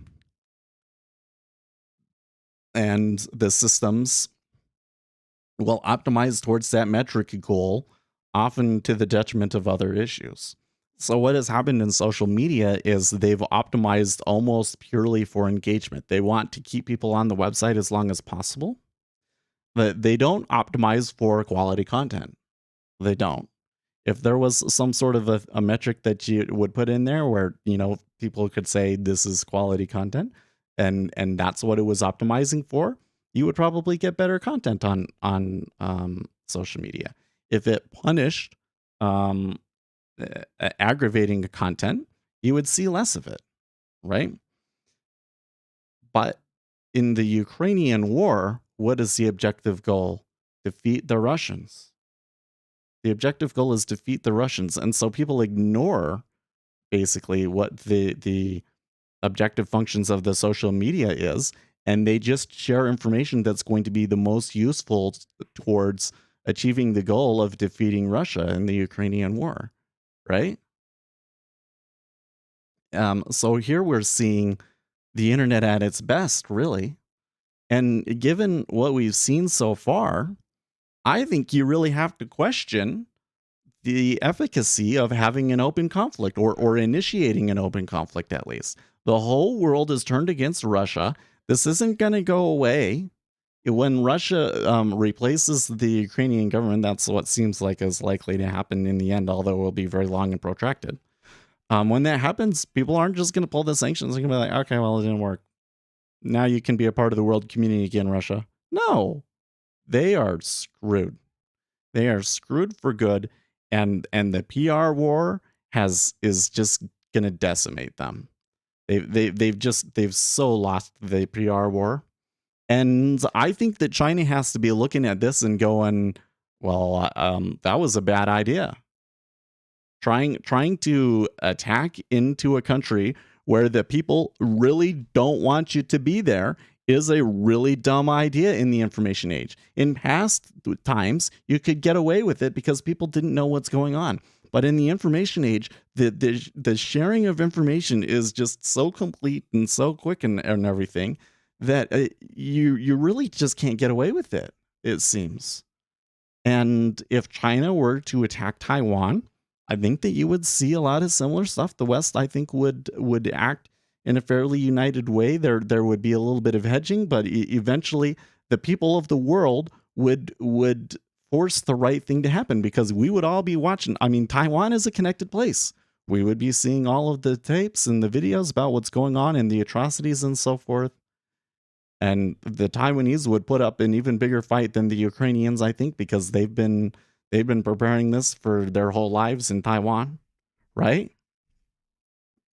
After watching this thing go down in Ukraine, I don't see how you can possibly construe China attacking Taiwan to be a smart strategic move, right? And so I actually am coming around to the idea that the probability of China invading Taiwan is actually less now. They're seeing what's happening to Russia, and they're saying, "Oh, that's not a good idea. Let's not do that." That's what I think. This is very against the common consensus, right? Everybody said, "Well, if Putin can do this, then other countries are going to start doing it." But I think it's actually the opposite. I think that countries will say, "Well, yeah, I can probably do it, but the cost will be too much. The cost will be too much." Do stats say index futures are mean reverting or range expanding? So I think if you want to get into that kind of a analysis, it's a little bit more complicated than saying, is it mean reverting or expanding? And there are some models out there to statistically model what distributions of the S&P 500 look like that are quite effective. I forget what they call it. It's like an error correcting distribution or something like that, which is like it's trying to price information in, but it will end up being wrong and go too far or too short, and then they have to adjust for that overextension or whatever. So it can be mean reverting in some situations and range expanding in other situations, right? This one is kind of an interesting situation because I think, well, especially like the volume profile, guys. Let's come over to our ES and look at it, right? What do you think they would be looking for today? Well, there's this point of control is kind of up towards the top where they closed. So 43.67. They kind of went up there. That area is not really all that interesting because it's pretty close to where they started anyways. On the downside, there's this number that they're already touching, 43.40. But then lower, we've got like 42.36. And then like let's say 42.80 or 41.80 are some targets. Those are really far away. So do you just go short? But does it overshoot more than it stays in range? I don't know. I would say it doesn't matter. I would say it doesn't matter because I think that you should be able to look at specific situations and predict if it will overshoot or undershoot. Because if you really are trying to model a specific type of event, because you should be able to go in and look at how many orders are likely to come in because of this event and where will that move it to, and is that further or closer to where it should go based on the fundamentals, right? The trades always go against me. I see a big buy, but it doesn't go down to meet the buyer. Sure. Well, I would be very worried about this kind of a trade. Like, there's a really big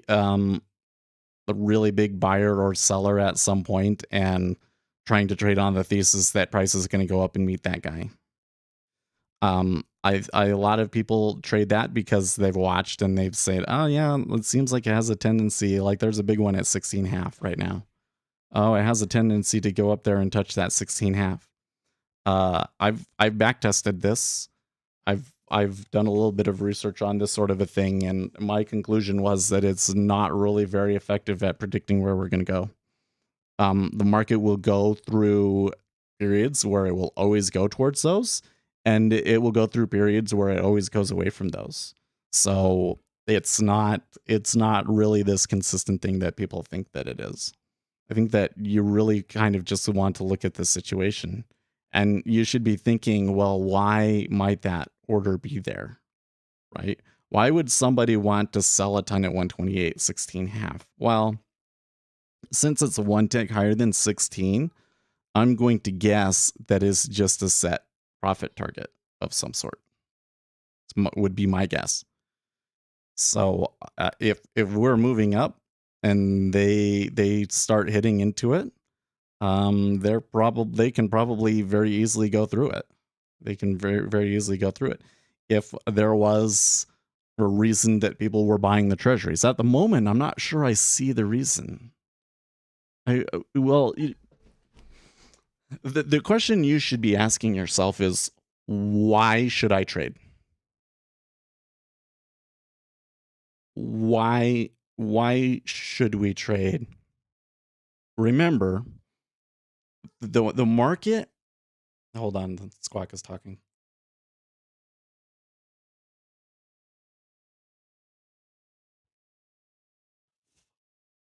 The market is very good at arbitraging away any kind of statistical inefficiency, right? People trading it moves the market. In that kind of a situation, unless you have an edge, there is no reason to trade, because unless you have an edge, the expectancy of your strategy is 0. So why should we trade? When do we have an edge? We have an edge when we know something that the rest of the market doesn't, right? Think of it like this. I can minimize these for a second. Okay. There we have this matrix. Okay.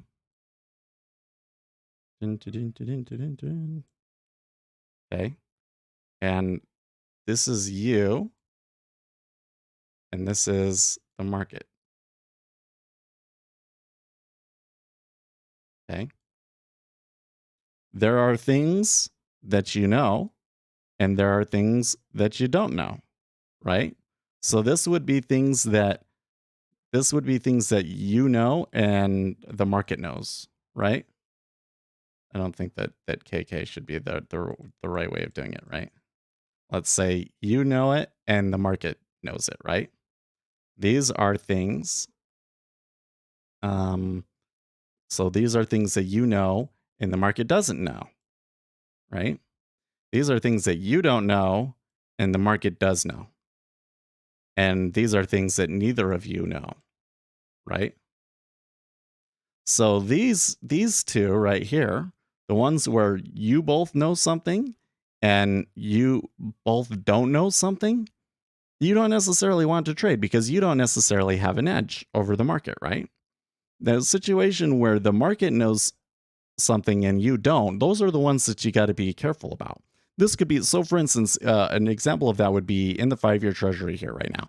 I don't know what the exact level of the on the run 5-year treasury yield is at the moment. Okay.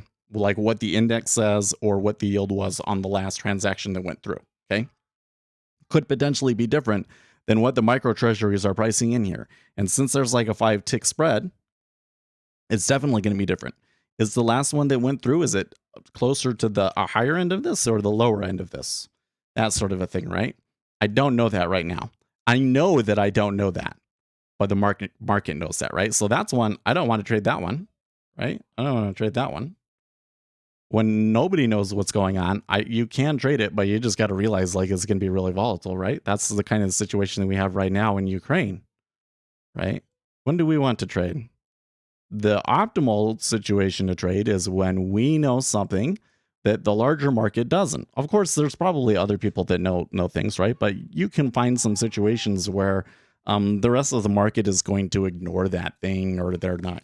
There can be situations where you both know, where everybody knows, but what you know is that this isn't priced in by the market, right? So then that's something that the market doesn't know that you can trade off of, and those can be really effective trades.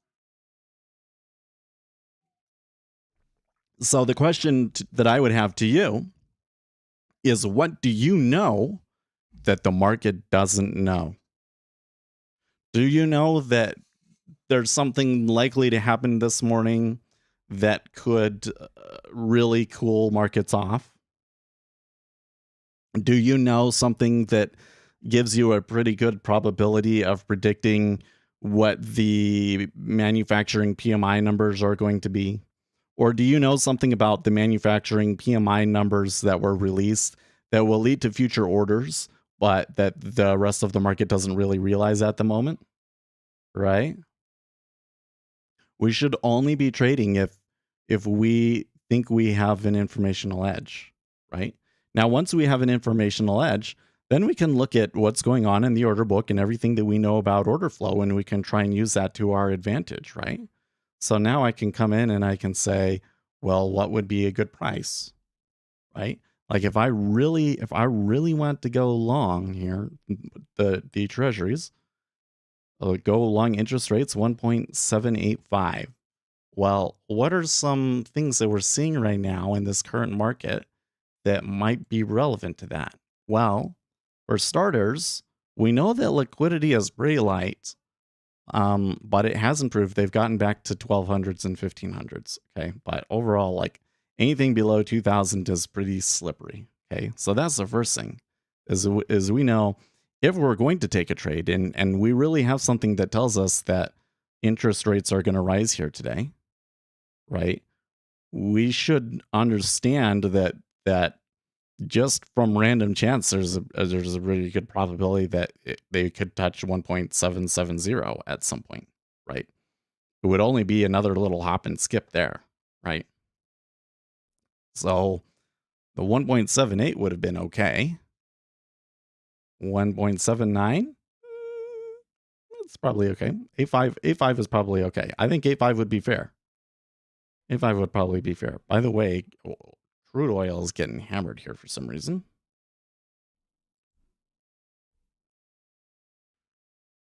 Let's see here. OPEC states compliance with OPEC Plus output cut targets increased to 136% in February, up from 130% in January. Japan's industry Minister, out of those 60 million barrels, the United States will release 30 million barrels. Oh, okay. So they're doing the release. That's what's going on there. The oil is going to get creamed here. Oil is going to get creamed, and that's probably going to be good for the S&P 500. So here we have an opportunity maybe. I don't know if it's an opportunity for me in the treasury zone to kind of sit here, but I think I will take a sim trade here in the MES and do it at 55. I'll do 2 contracts there. Okay, good. And now let's just kind of let that run. I'll definitely take one off at 65 if I'm so lucky. Okay. Why? Because we know that there's an oil release that's probably going to be good for equities.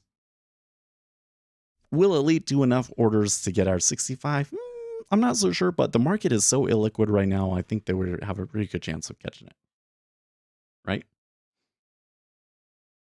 One thing that we do know is that there's kind of a little bit of a liquidity hole of sorts at like 14 or so in the treasury, and they came short of that. So we kind of missed our best entry, right? On a risk reward basis. So we might have a really good probability at the moment of catching a winner if we catch like 1.78, let's say. Let's say that we want a little bit more in our favor. Okay. Well, that might be a more fair price just because of the holes. But if we're, otherwise maybe we missed it, right? And based on how strong we think our edge is would depend on whether or not I would decide to really take that trade, right? Who would call me?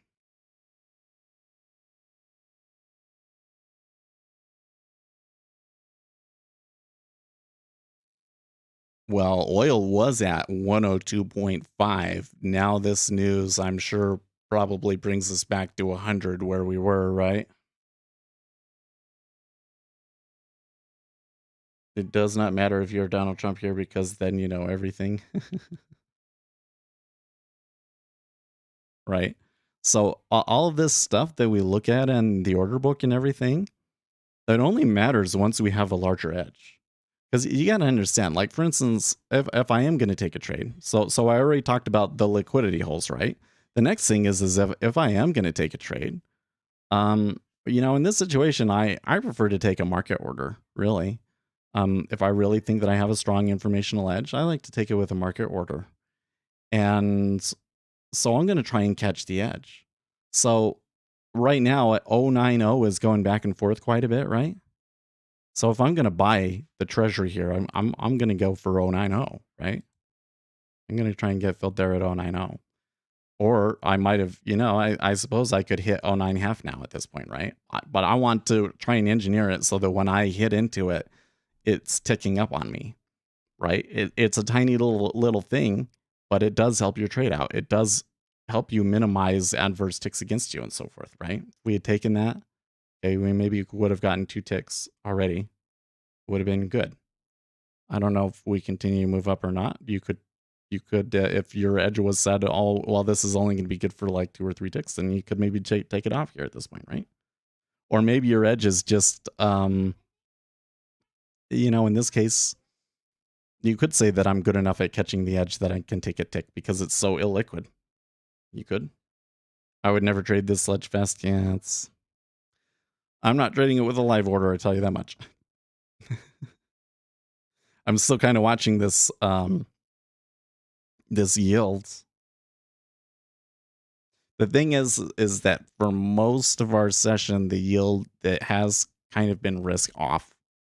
So here in the treasuries, what kind of an edge do I have to make me think the yields will go up? Well, I think the situation that we have to think about here is this. Markets are declining because of concerns about Ukraine, but there is still reason for interest rates to go higher because the Federal Reserve is still likely to increase rates, right? How do you sort that one out? It's tough. It might be worth a trade if you got a really good price, and everything else was kind of in line. At the moment, our little trade here in ES isn't doing super hot. I don't think, this is kind of a hard one because it's so slippery that by the time I really know I'm wrong, it's going to be ugly, right? How do I power through watching don't watch markets for like 2 or 3 hours and then quit. Serious.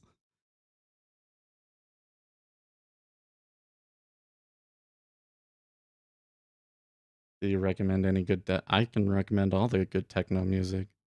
But what kind of techno music do you like? What kind of a feeling are you going for? What kind of a context do you want? That's really what it's all about in music is how do you want the music to make you feel? How do you want the music to make you feel?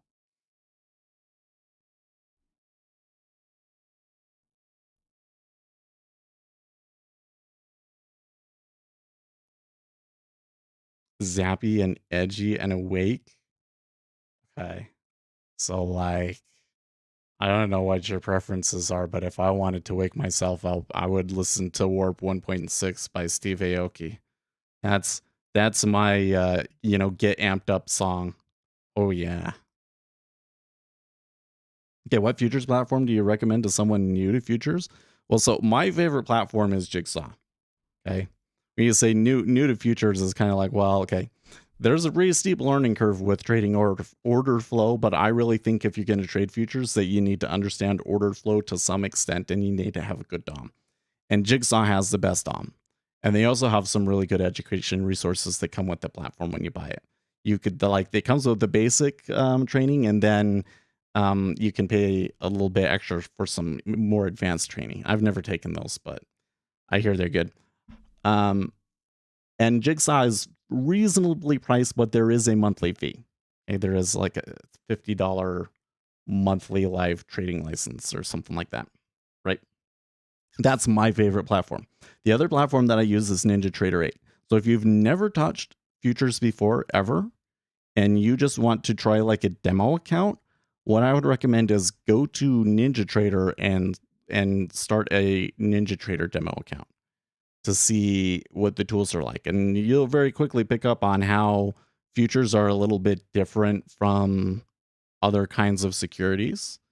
And the way that we trade them ends up being a little bit different. One of the big differences is that you can see the full level 2 data. That changes things a lot, right? Well, so that oil news hit. I think there could be IEA members agreed to release a total of 60 million barrels of oil from reserves into global markets, says Japan industry minister. So crude bounced right back up there. That could be again that this market is just so illiquid. It makes you want to trade huge size. 1, 2, what? I nothing gets me going about more than that Hoover, the Dominator sound. I just love that sound. It's just nothing is bigger and more exciting than that. Max out your margin requirements.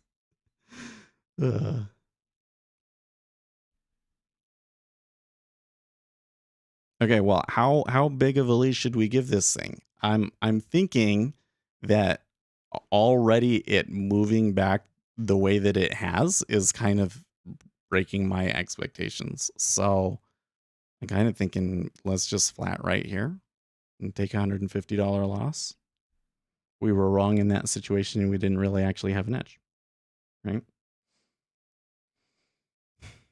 Now, the more I'm watching this treasury, the more I'm like, hey, these aren't bad prices.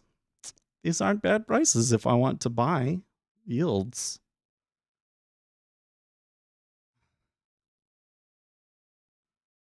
It's a little difficult when it seems like the action is against you, right? Interestingly enough, not many people in the micros are actually trading it in this location. But you can see the guys in the micros haven't really been touching it much. Let's reset our DOM here because we're getting quite a bit of, kind of getting up quite a bit of finagling around here. I do have to wonder about that 16 half. So one of the things that we could say is if the treasuries are on an upswing, and you know, at the moment, why wouldn't they keep going? Actually, let's change this over here. I'm gonna try and show you an example of what I can sort out in the treasury here.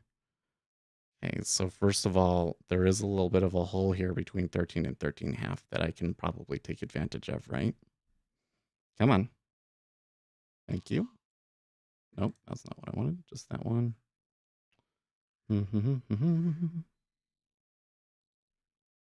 Okay, yeah, uptick. So like I could probably take this one off at 17 half if they get to that big order. So what we should expect to see is, first of all, if somebody really wants to buy a ton of it, right? And at the moment it really looks like they do. Ever since this whole morning, there's just kind of been this one big steady meta order on the upside, right? So now it might come back on us a little bit. That's part of why I want to try and take a little bit across this range here if I can, because it could come back to like say 11 half. I'll take one there if it gets to there.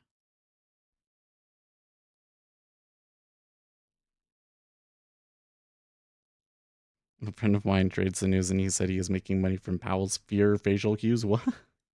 That's a curious one to think about.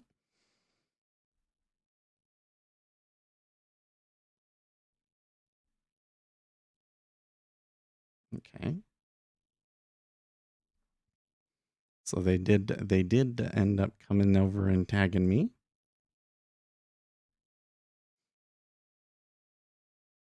Hopefully we can make our way out of it though.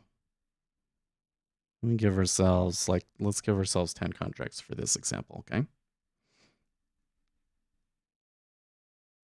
And what is the thesis? What is the edge that we have in here? I think that there are liquidity fears about that maybe a financial institution could get harmed by the SWIFT sanctions, and that this crisis is going to continue to go on, and that it could be very negative for risk assets, and so you're seeing some flight to safety. That's the thesis here. So they could just flip around on us. Could be dead wrong. I have to say, I don't feel like I have the strong enough edge that I'm not putting this on a live account, right? I'm using the throwaway. Is the bids increasing? I mean, everything is just kind of really illiquid at the moment, right? So that time we did get the little flushed the other way, right? Not and it went a little further than we expected. So we could be getting a reversal here. We could have decided to do all of that at exactly the wrong moment.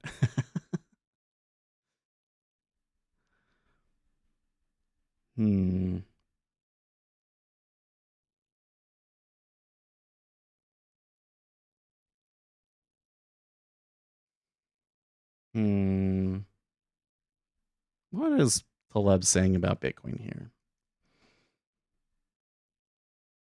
Tyler is a smart guy, but it is a huge fallacy to evoke McCarthyism, state witch hunt, to voluntarily boycott by private citizens of people who abate and promote what you consider evil. I've been flat Bitcoin to think clearly about it. Ancient trader will never voice an opinion when you are long or short because you may fool yourself by confirmatory hopes. Oh, okay. I hope sanction evaders use Bitcoin. Why? Much easier to track from endpoints than bank accounts. Gold can be anonymized by remelting, unlike Bitcoin. That's a rigid book entry. Gold is 100% fungible, hence impossible to track entry and exit points.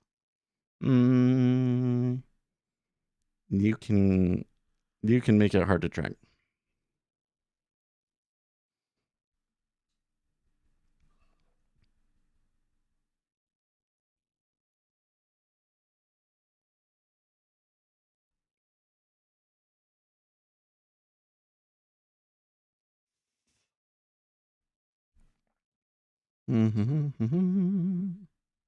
Okay. Now, as this is happening, I'm noting that the spread is flattening a little bit, so that's something important for us to know if we were going to trade over here in the micros, because that means that the micro 10 is likely to stay low here unless things flip around and we get steepening again. Right? If we get steepening again, then we would expect the 30 to fall faster than the 5 over in here, and then that would help us. So at the moment, do we really want to take one over here? I don't know. Come on, give me the fill. Come on. Thank you. Thank you. Thank you.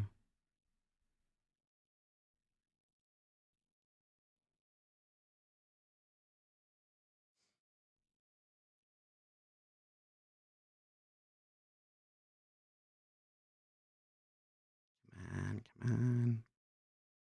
And there's not very much being offered there, but they're not hitting into it for whatever reason. Okay, there we go. Think that, well, the 30 kind of looks like it's the ringleader at the moment here. It's a bull flattener, so this is the one that's going to tell us what's happening, right?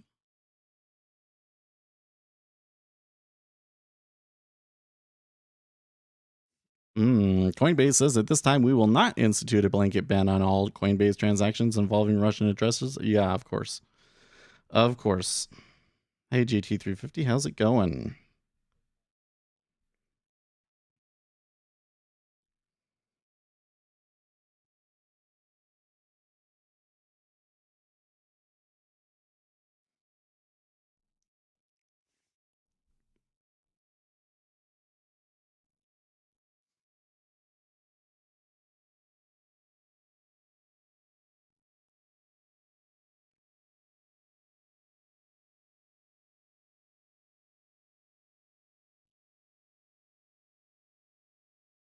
No. Not a fill on that side, at least. Fill on that side, though. Okay, so now that we've worked that position in a little bit, we've given ourselves about 8 ticks worth of breathing room. I think I would probably rather it be more like 12 ticks just because that's like what the swings are doing right now. But for now, let's kind of let it do its thing. I don't think that building up more at 13 really makes sense.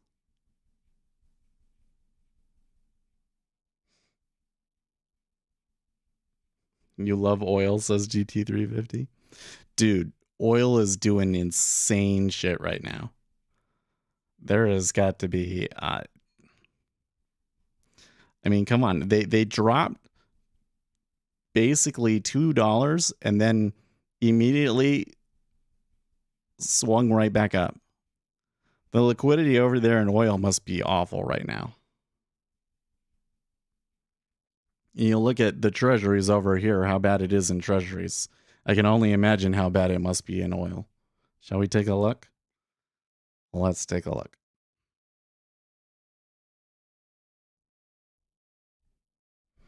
Just even thinking about pulling up oil here kind of starts giving me flashbacks. Okay, that was a good uptick. CL. So see, here in this situation, like we've been able to work out something pretty good, and I think that we might have a good chance of getting our target. But it wasn't, I mean, I think that somebody would easily make the mistake that, oh, you saw that big order and you know that they're going to go to it and through it, and that's what you base the trade off of. But it wasn't that. It was, I mean, I knew why they were buying. I know why they're buying. I see the possibility for them to go further. I know what the liquidity is like and what the ranges are, so I can kind of work in a position. And then on top of that, just like everything in the order flow kind of matches up for this particular setup. But let's see if we actually get to 17.5, right? Okay, well, geez, like oil really is a little bonkers right now.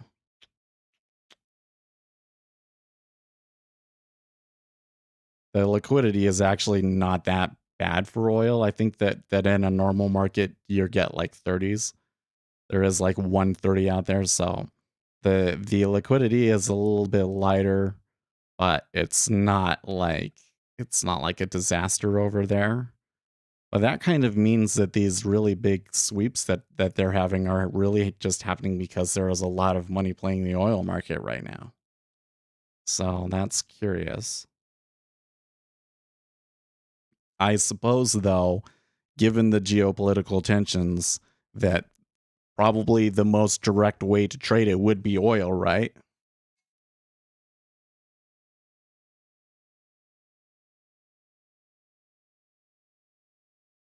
Hmm. CME Group plans to launch micro Bitcoin and Ether options contracts. Well, if you get micro Bitcoin options contracts, that might be something I could toy with. And I could finally, make money from being bearish Bitcoin. You'd have to be careful though. Bitcoin will always surprise you, right? All right. You gonna hit into that? You gonna hit into some new highs there? Okay.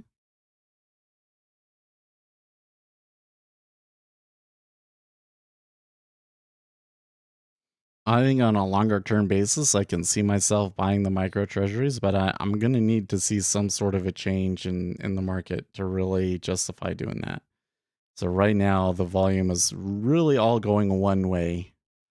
It seems to me that the short term concerns about the Ukraine crisis are dominating basically everything else.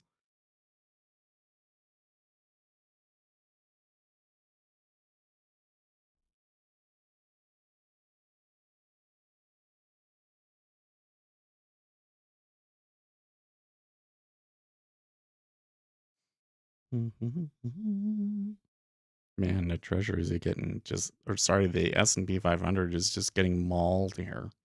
I'm sure that's probably also a really big driver behind what we're seeing right now in the treasuries. Okay, so as soon as we ticked up to 16 half, I did see about 300 contracts pull, um, but they didn't trade. Only one order went through.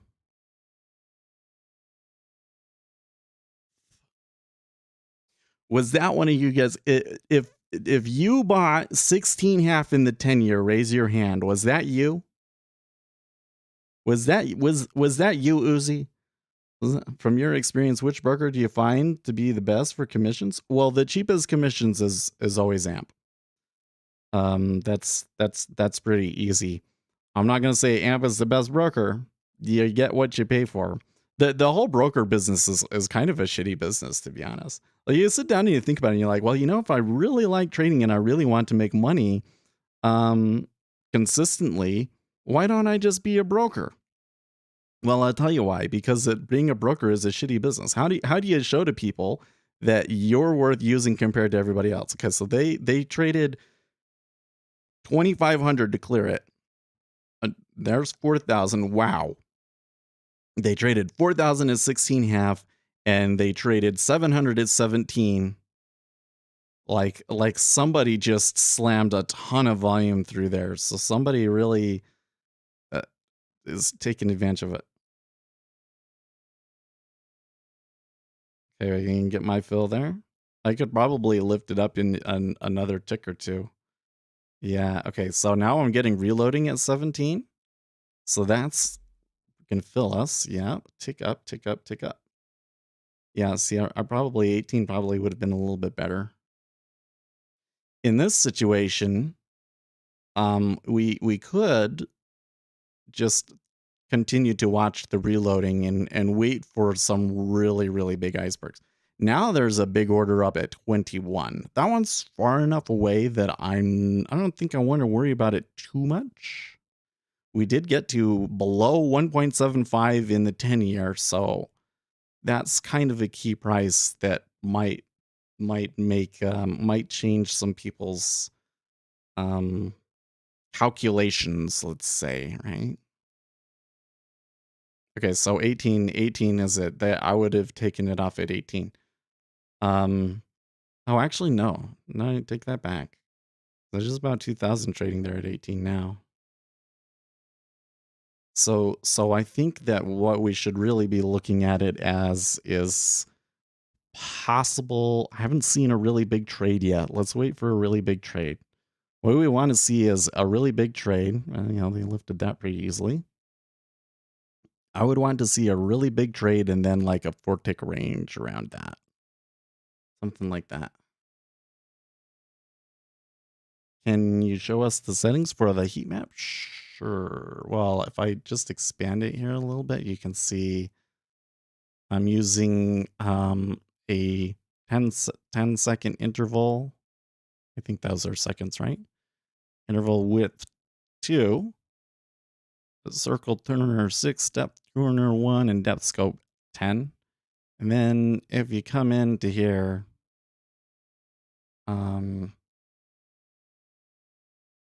into the settings for it, into the jigsaw settings, where the heat map color is set and everything. Auction Vista. Then I'm basically using FFB3FF is my bright neon green. Okay, so there it is right there. 19 half. Okay, so just note this spot right here, 19 half is where the hole is most likely to occur. But because the liquidity is so thin, there's a good chance that we could get 4 to 8 beyond that. 1, 2, 3, 4, 5, 6, 7, 8. Okay, so probably to there is going to be our new range. Now, part of what I see going on here is that they just look a little bit panicked. So, I certainly wouldn't be trying to take this short, right? Certainly wouldn't be trying to take this short. Yeah, no problem.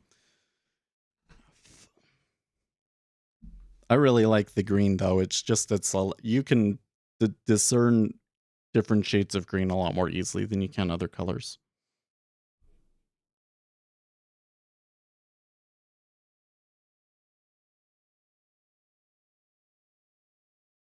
Okay, so let's just come in here and put some areas of interest in there.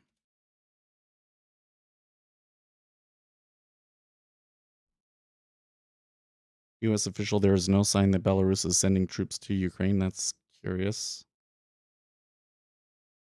What is the data below? Oh, you know what? I didn't realize that I had.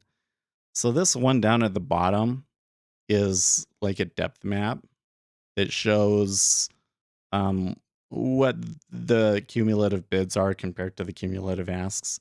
I usually don't turn that on these charts. The one below that, though, is cumulative delta. So that is market buys minus market sells. So you can kind of see the balance between market buys and market sells.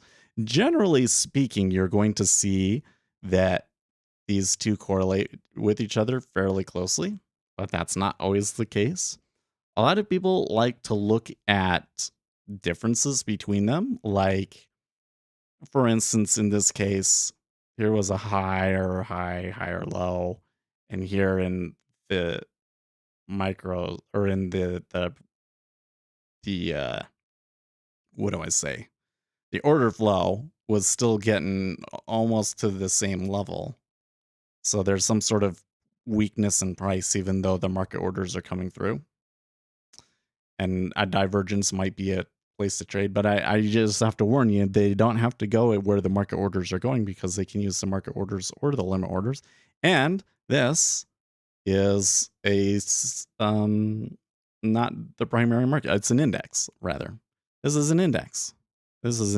So it's possible that everybody over here in the futures all decides to buy, and then the stocks sell and the index goes lower, and all of those guys that are trading it just lose, right? Yeah, it's level 2. It's a level 2 metric.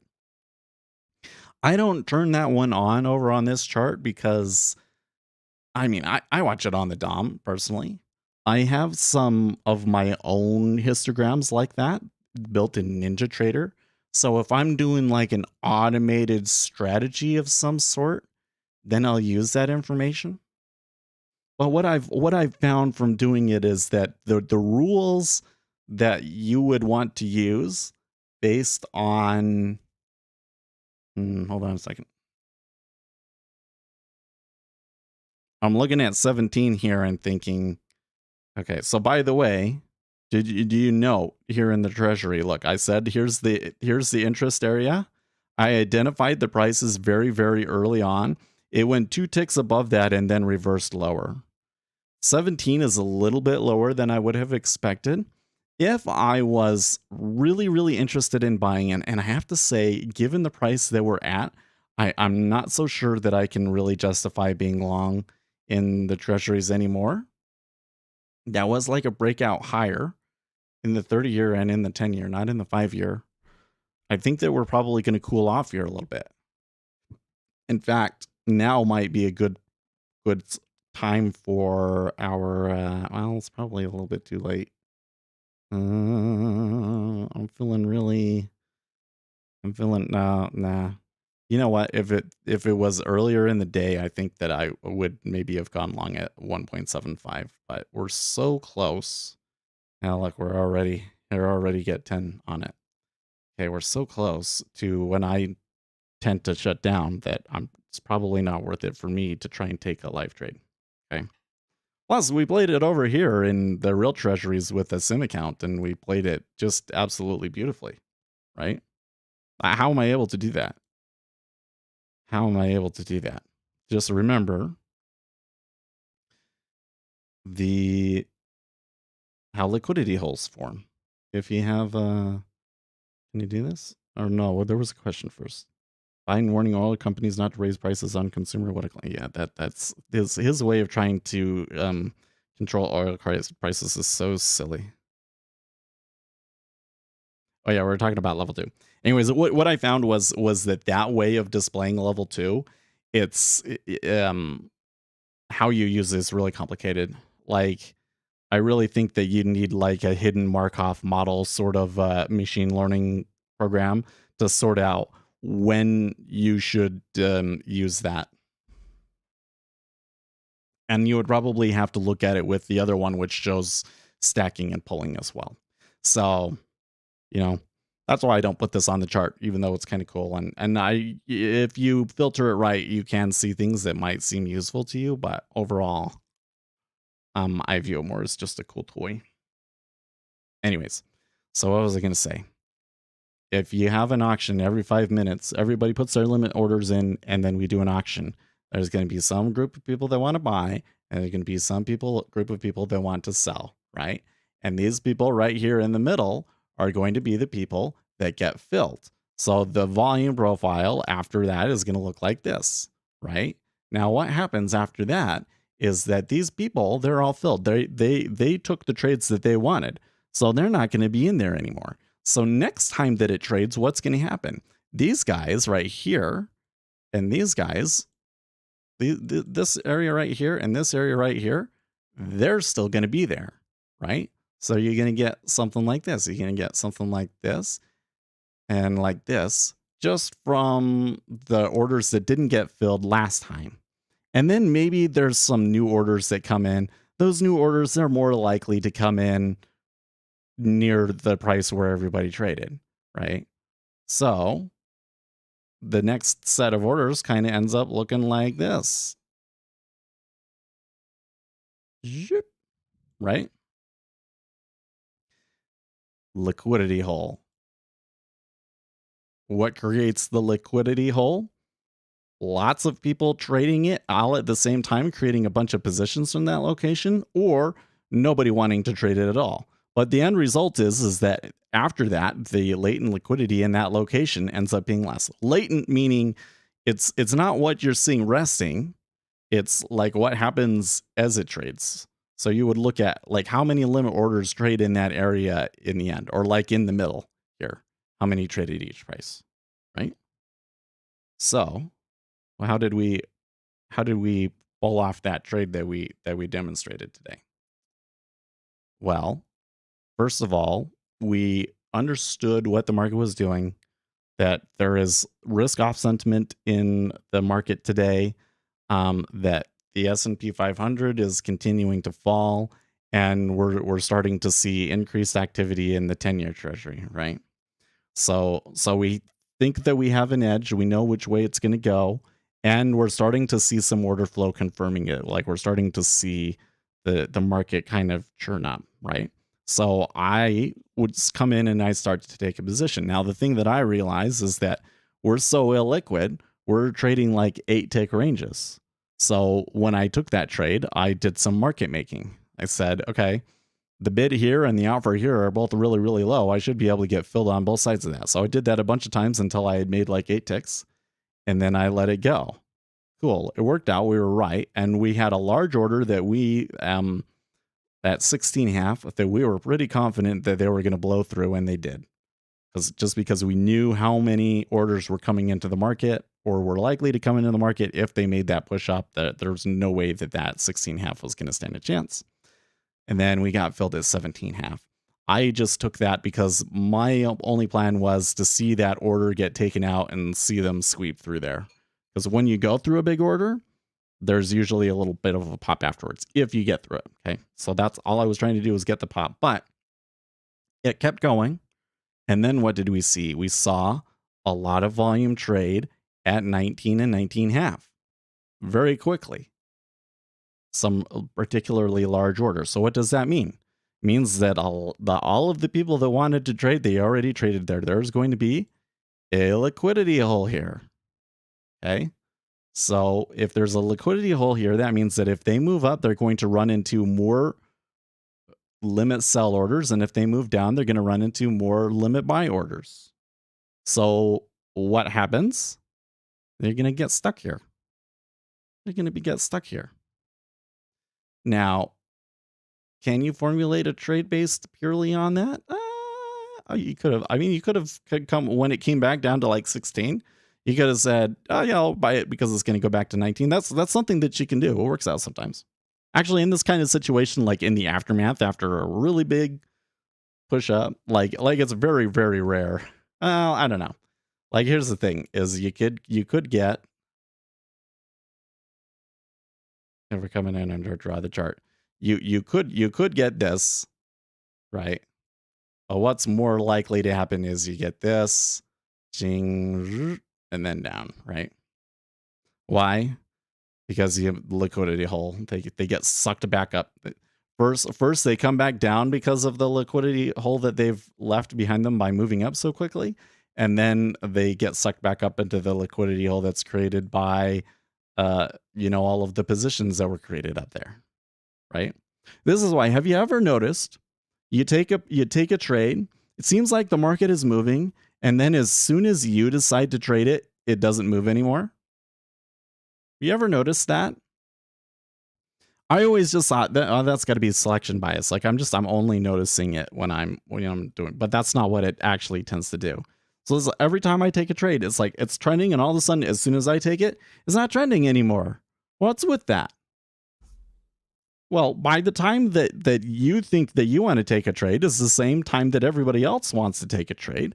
And then you all end up getting in the same spot, and you create the liquidity hole. So the very act of you trading it there in that location kind of creates a situation where it doesn't go anywhere for you. Isn't that interesting? Is that curious? So what do you got to do? Well, you got to know that the thing is going to happen before it happens, right? We took this trade because it was relatively quiet back here.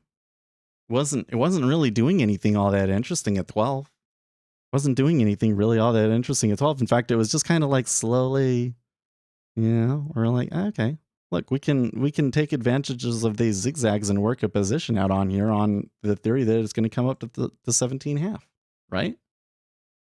And why do we know that? Because we're pretty confident that we're going to see buy orders coming in flight to safety, just because the market is scared. The market is scared, and a little bit of that is, I don't know, was that really that strong of an edge? I don't know. Let's just pretend that it was a really strong edge. Okay, that Seth really, really knew something that nobody else knew. Like just assume that I've been to the future and I knew that we were going to move up to 20, for sure, right? How do I want to take advantage of it? That's where we want to use the order book, and we can find these little inefficiencies in here, right? Because the thing is those inefficiencies, they don't predict what's going to happen. What I'm seeing in the order book does not tell me that we're going to move up and that we're going to move up to 20. The order book can't do that. It can't. Okay. I'm just telling you, like, current price, current market data does not really effectively predict future market data. But future market data definitely predicts future market data, if that makes sense, right? So if I know what's going to happen, if I know that people are going to buy, and I can guesstimate how many people are going to buy, I can predict almost to a T exactly how it's going to play out based on what I see on the order book. Okay, I think there's going to be a lot of orders that are going to come in here. So even though there's a big order at 16.5, guess what? They're going to blow through that. In fact, they're probably looking at that and going, well, I really need to buy. There is some liquidity for me to buy, so I might as well just buy it up to there, and then that will get me filled. And then guess what? Once you go through a big order like that, all of the people that were planning on that big order succeeding or holding, they're going to stop out. And there's this whole other group of people that are going to try and catch the edge as it goes through, and they get excited because it's moving up really quickly. So we should be able to see at least a 2 to 4 tick, slip through that. So that's what I did, is I went through and I took that off. And then what should you see after that? After that, it's going to get to the point where everybody realizes what happens and wants to get into a position, right? That's really where you want to get out, is like 19.5, 19. But I wasn't as sure that there was that much volume there. But everybody gets in, everybody starts taking positions. What do? You get out. You get out against them. Because why? Because they're going to create that liquidity hole. It's no longer advantageous for you to be in. Unless you really know that they're like really desperate for volume, and it's just going to, if it's a trend day, that they'll do that, right? But generally speaking, they're going to form a liquidity hole here, and they're going to come back, and then you see what they did, right? They went through it. They came back to here. Then they came back up to the liquidity hole and then filled it again. You sound like you're planning an invasion. Yeah. Well, like the thing that I want to get across, and you know what, I know that most of you guys here that listen to this stream every day, that you know this stuff, but I'm trying to practice that better ways of expressing this to you guys, to see like what seems to make more sense to people, and what seems to get engagement from you guys and stuff like that, right? And so the idea that I'm trying to get across to you here is that if you know what the orders are going to be, you can predict how it will play out in the price almost exactly. And that's what we did, right? We were able to identify almost the exact points where it was going to do stuff, because we could see it on the order book. So does that mean that the order book is if you just come in and just use only the order book and look for some sort of cryptic signature in the order flow that only you can see, that you're going to be successful doing that? Probably not. But is it useful information to have? Yes, very much. Because just knowing that it's going to move up isn't enough, right? You really want to know how it's going to play out, so that you can select the optimal entry and exit locations. And understanding the order book and how liquidity holes form and so forth is the piece of information that you need to be able to predict what it's going to do. Well, I've overstayed. Illiquid markets. This is catch.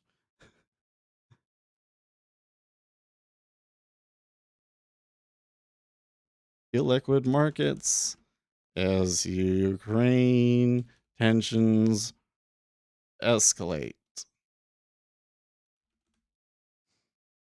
The 1st of March. It being the first day of the month probably played into that buy as well.